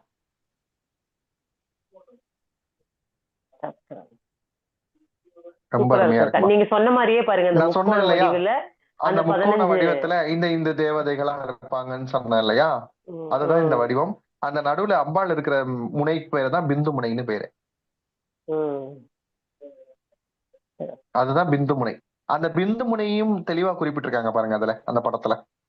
ஆமா, நான் ஸ்கிரீன்ஷாட் எடுத்தேங்க. அதை எடுத்து பாத்தீங்கன்னா கீழே கொஞ்சம் மூவிங் ஆயிடுச்சு. ஐயாட்ட இருந்து வாங்கிட்டு நம்ம இது பண்ணி அதை ஷேர் பண்ணிக்கலாம், நம்ம ஒன்றும் பிரச்சனை இல்லை. ஓகேம்மா, சிறப்பு. இதுதான் இந்த ஒரு முக்கோணத்திற்கும் இருக்கக்கூடிய திதி தேவதைகள். அதுதான் இந்த முதல் பரிவாரம், அந்த முதல் ஸ்ரீநகரத்தினுடைய முதல் மதில் இதுதான். உங்களுக்கு மதிலாவே அழகா கிடைச்சிருக்குது அந்த புகைப்படம். உண்மைதான் பாருங்க, எல்லாம் நீங்க அவஞ்சு கை கூடி வருது.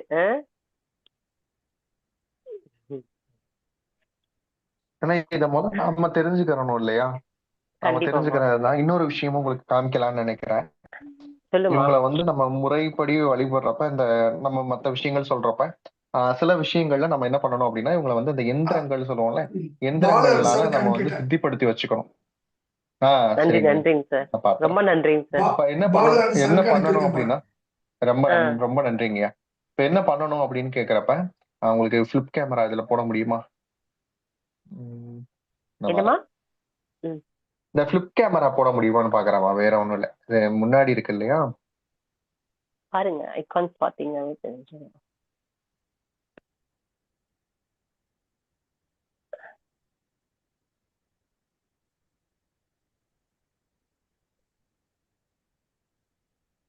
இல்ல பிளிப் கேமரா இருக்கா, யாருக்காவது தெரிஞ்சதுன்னா கரெக்டா இருக்கும். ஏன்னா இருக்கு கூகுள் மீட்ல இந்த இருக்கு. ஓகே, இந்த இருக்கலாமா? அந்த மோர் ஆப்ஷன்ஸ்ல போனீங்கன்னா நம்ம எந்திரங்களோட சேர்ந்து இந்த மாதிரியான எந்த முறைகள்ல நம்மள வழிபட ஆரம்பிக்கும் வந்ததுக்கு அப்புறம்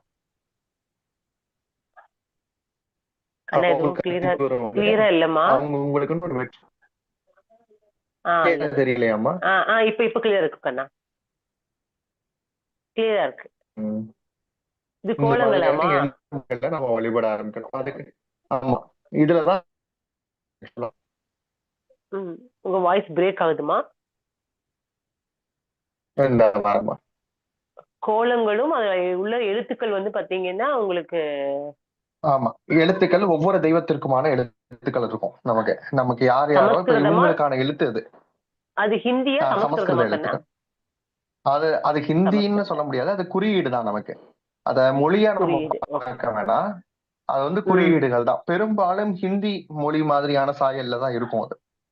ஏன்னா நமக்கு இதெல்லாம் வடமொழி மார்க்கத்துல இருந்தாலும் சாக்தம் வளர்ந்து வந்தது.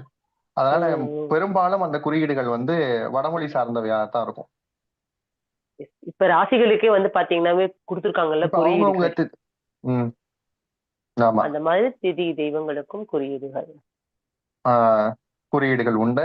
இதெல்லாம் நம்ம முறைப்படி தெரிஞ்சுக்கிட்டு நம்ம பண்றப்ப சூப்பரா இருக்கும் ஆக்சுவலா.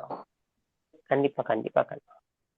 அது ஆக்சுவலா என்னுடைய திதி தெய்வத்திற்காக நான் போட்டிருந்தது. நான் எங்க வீட்டுல எங்க அப்பாவுக்கு கொடுத்துருந்தேன். ஆக்சுவலா ரொம்ப கேட்டுட்டே இருந்தாரு, எல்லாருக்கும் கொடுக்குறியே எனக்கு கொடுத்துட்டா என்ன அப்படிங்கிற மாதிரி ரொம்ப கேட்டுட்டே இருந்தாரு.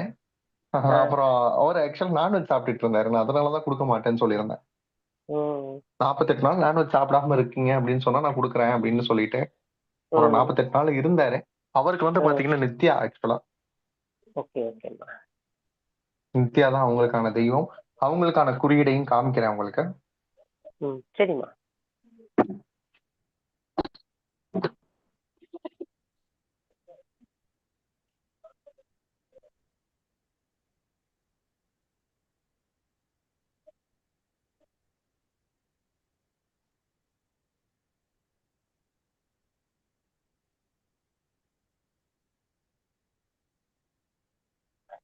தெரியுதாமா?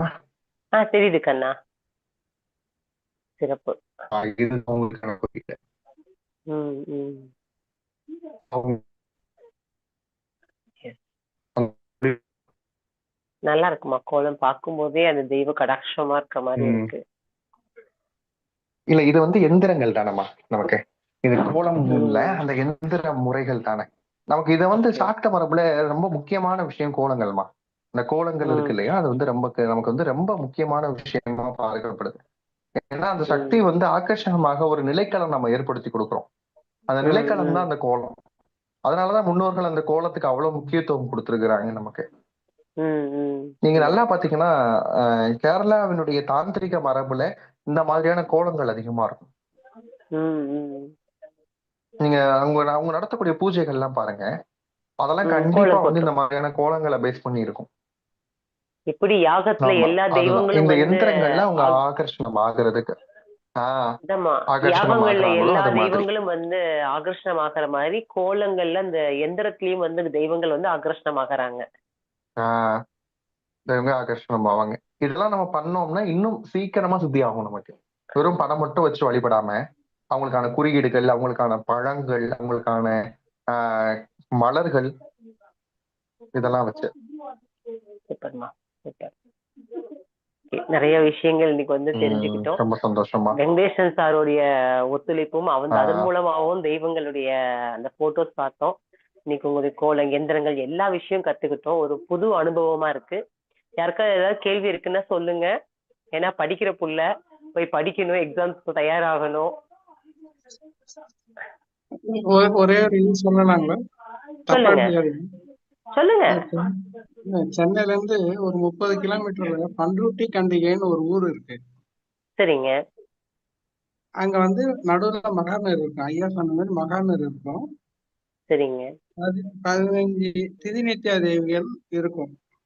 சரிங்க. பக்கத்துல வாராகி ஷாமலா 2 பேரும் இருப்பாங்க டோட்டலா. ம் இத வந்து ம் 9 வாரம் 16 வாட்டி சுத்திட்டு வந்தா அவங்க நினைச்ச காரியம் நடக்கும். சிறப்பு சிறப்பு. ஒரு கூடுதல் தகவல், சிறப்பு தகவல். இல்ல இல்ல, நன்றி. இது அந்த ரொம்ப நிறைய பேர் சொல்லி நடந்திருக்கு. இப்ப இவர் ஐயா சொன்னதுனால இந்த கருத்தை சொல்றேன். தப்பா எடுத்துக்காதீங்க. தப்பே இல்லைங்க. இல்ல இல்ல, தவறே ஒரு சிலர் கிடையாது. அது எதுவுமே இல்லை, தப்பு அதாவது கிடையாதுங்க. எதுவுமே நீங்க சொல்ல கிடையாது. தெய்வங்கள் தான் உங்க மூலியமா உணர்த்துது. வேற எதுவுமே இல்லைங்க. இன்னைக்கு இந்த வகுப்பு ஏன் கிடைச்சது எல்லாமே தெய்வத்துடைய கட்டளைகள் தான். சரிங்களா? தவறே கிடையாதுங்க. எல்லாரும் தெரிஞ்சுக்கணும். எல்லாத்துக்கும் எல்லாமும் கிடைக்கணும். தெரியாத விஷயத்தையும் கத்துக்கணும். அந்த வகுப்புகளே வந்து பண்ணிட்டு இருக்கோம். சரிங்களா? ஏன்னா எல்லாத்துக்குள்ளேயும் திறமை இருக்கு. ஒரு 10 வார்த்தை 2 வார்த்தை நமக்கு தெரியாத கருத்துக்கள் கண்டிப்பா கிடைக்குங்க. சரிங்களா? எல்லாரும் ஜீனியஸ் கிடையாது. அவ்வளவு அருமை. Super super. நன்றி இன்னைக்கு நன்றி. இடமும் வந்து பாத்தீங்க அப்படின்னா நான் கோயில்லயே ஆபீஸ்ல அமைஞ்சு. போய் பேசி இருந்திருக்கலாம். இல்ல என்னோட வீடு ஆக்சுவலா அது. ஓகேமா ஓகேமா. இன்னைக்கு வீட்டுல இருந்து பேசுற மாதிரி சூழல் அமைஞ்சனாலதான் உங்களுக்கு மேருவை காமிக்க முடிஞ்சது, நித்யா தெய்வத்தை காமிக்க முடிஞ்சது, எந்திரங்களை காமிக்க முடிஞ்சது. அதுக்கான களமும் அப்படி அமைஞ்சிருச்சு இன்னைக்கு. Correct correct. தெய்வங்கள் உணர்த்தி ரொம்ப இருக்கு. நன்றிங்கம்மா. இங்கதான் உட்காரணும், ரொம்ப எல்லாமே சந்தோஷம். விஷயம் கிடைக்கணும்னு. நிறைவு கண்ணா. ரொம்ப ரொம்ப சந்தோஷமா. சிறப்பா ரொம்ப இருந்தது. நன்றி. மன நிறைவா இருக்கு. ரொம்ப எல்லாரும் நன்றி. ஐயா சொன்னார்லங்க, கண்டிப்பா ஐயா சொன்னார்ல, பண்டூருக்கு இருந்து பண்டூர் தூரத்துல அந்த ஆமாங்க. தேவி உபாசகரும் நானும் 2002 எங்க அப்பா வீட்டுல படிச்சோம். ஓ சிறப்புங்க ஐயா. ரொம்ப இது சந்தோஷம். அருமையான தகவல். 2002. அவரோட வீட்டு அந்த பண்டூருக்கு அவர் வீட்டுக்கு போயிருக்கேன் நானு. சரிங்க. அவர் வீட்டுக்குள்ளேயே கோயில் வச்சிருக்கிறார். ஓ சரிங்க சரிங்க. 23 வருஷத்துக்கு முன்னாடியே பழக்கம். சிறப்புங்க ஐயா. தம்பிக்கு வயசு வந்து 24 நினைக்கிறேன். ஏன் கண்ணா? பாலுமா 25மா. பாருங்க, 23 வருஷத்துக்கு முன்னாடியே அந்த இடம் கிடைச்ச ஐயா சொல்றாங்க. நீங்க இப்ப வந்து பாத்தீங்கன்னா 2 அதுதான் வயசு நான் சொன்னேன். குழந்தை. அதுதான் நான் சொன்னேன். என்னுடைய வயதுங்கிறது இங்க நிறைய பேருடைய அனுபவம் அப்படின்னு. கண்டிப்பா கண்டிப்பா. எனக்கு வந்து உங்களை முதல்ல சந்திக்கும் போதே பிரமிப்பா நிறைய விஷயம் சொன்னீங்க, நிறைய பேசுனீங்க. அதான் சொன்னேன், கீர்த்தி சிறிதா இருந்தாலும் மூர்த்திகள் பெருசு இல்லையா? கண்டிப்பா. கடுகு சிறுத்தாலும் காரம் குறையாது. அதே மாதிரி நிறைய விஷயங்கள் கொடுத்திருக்கீங்க. அது எங்களுக்கு நானே வந்து இந்த விஷயங்கள்லாம் அதிகம் தெரிஞ்சது கிடையாது கண்ணா. அதாவது எல்லா தாந்திரிக கிளாஸ் மாந்திரிக எல்லா கிளாஸுமே கத்துருக்கோம். இருந்தாலும் லேடிஸ்க்கும் லிமிட் இருக்கு இல்லையா? வாஸ்துமே தெரியும். பட் நாங்க எங்கேயும் வெளியே பயணம் பண்ணி பார்க்க எங்களுக்கும் ஒரு கட்டுக்கோப்பு இருக்கு. எந்த இடத்துல யாரும் நம்ம தெரிஞ்ச இடத்துல போக முடியாது. இப்ப ஜென்ஸ் பண்ற ஒர்க்கை வந்து லேடி பண்ண முடியாது. கத்து வச்சுக்கிட்டோம். ஜாதகத்தின் மூலமாவே இந்த இடத்துல இந்த பிரச்சனை இருக்குங்கன்னு சொல்லக்கூடிய திறமையை கடவுள் கொடுத்திருக்காரு. அதுபடி கைட் பண்ணி கொடுத்துட்டு இருக்கோம். சோ என்னதான் தெரிஞ்சுக்கிட்டாலும் இன்னும் கத்துக்க வேண்டிய நிறைய விஷயம் இருக்கு இல்லையா? இன்னைக்கு நித்யாதேவிகள் வந்து பாத்தீங்கன்னா உங்க மூலியமா எங்களுக்கு வந்து அருள் கொடுத்திருக்காங்கன்னு தான் சொல்லணும். ரொம்ப சந்தோஷம். மிக சிறப்பு, மிகவும் சிறப்பு. எனக்கு இந்த ஒரு வாய்ப்பை நான் பயன்படுத்திக்கிட்டேன்னு சொல்லலாம். அவங்களுடைய பெருமையை எடுத்து சொல்றதுக்கு இந்த வகுப்பை நான் பயன்படுத்திக்கிட்டேன் அப்படின்னு சொல்லலாம். அவங்க எனக்கு அந்த அருளையும் இன்னைக்கு கொடுத்திருக்காங்க அப்படின்னு நம்புறேன் நான். கண்டிப்பா கண்ணா, கண்டிப்பா கண்ணா. மீண்டும் சந்திப்போம். இந்த கூடலக பெருமான் வந்து இங்க சேவை சாதிக்கக்கூடிய நாள்ல இந்த இது அமைஞ்சது இன்னும் சிறப்புமா. ரொம்ப நன்றி. சிறப்புமா. எனிவே மீண்டும் சந்திப்போம் அடுத்த வாரம் 103வது ஆசானோடு. எல்லாரும் மியூட் எடுத்து தம்பிக்கு ஒரு வாழ்த்துகள் சொல்லிடுங்க, நன்றிகள் சொல்லிடுங்க. ஐயா நன்றிங்க. நன்றி ஐயா. கிளாஸ் ரொம்ப நன்றிங்கம்மா. சிறப்பா நன்றி நன்றி. இருக்கு. மிக்க நன்றி நன்றி. பாலு ரொம்ப ஐயா. நன்றிங்கம்மா. ரொம்ப நன்றிங்கம்மா. ரொம்ப நன்றிங்க. நன்றி நன்றிங்கம்மா. நன்றி நன்றிங்கம்மா. மேடம், உங்களுக்கு ரொம்ப மிக்க நன்றி. நன்றி. நன்றிங்க. ஷார்ப்பா மணி 9 மணி ஆச்சுங்க. கண்ணா வைண்ட் அப் பண்ணிக்கலாமா? உங்களுடைய பணி 2026ஆம் ஆண்டு சிறப்பாக நடைபெற பெற்று பல்லாண்டு காலம் வாழ இறையருளும் பிரபஞ்சத்தின் இறையருளும் கண்டிப்பா உங்களுக்கு கிடைக்கும். வாழ்த்துகள். வாழ்க வளத்துடன், ராஜயோகத்துடன், வாழ்க வளமுடன். ஓகேம்மா. தேங்க்யூ. தேங்க்யூ. எல்லாத்துக்கும் ரொம்ப நன்றிங்க. மைண்ட் அப் பண்ணிக்கலாங்க. அடுத்த வாரம் சந்திப்போம் இன்னொரு ஆசானோடு. Thank you sir. தேங்க்யூ.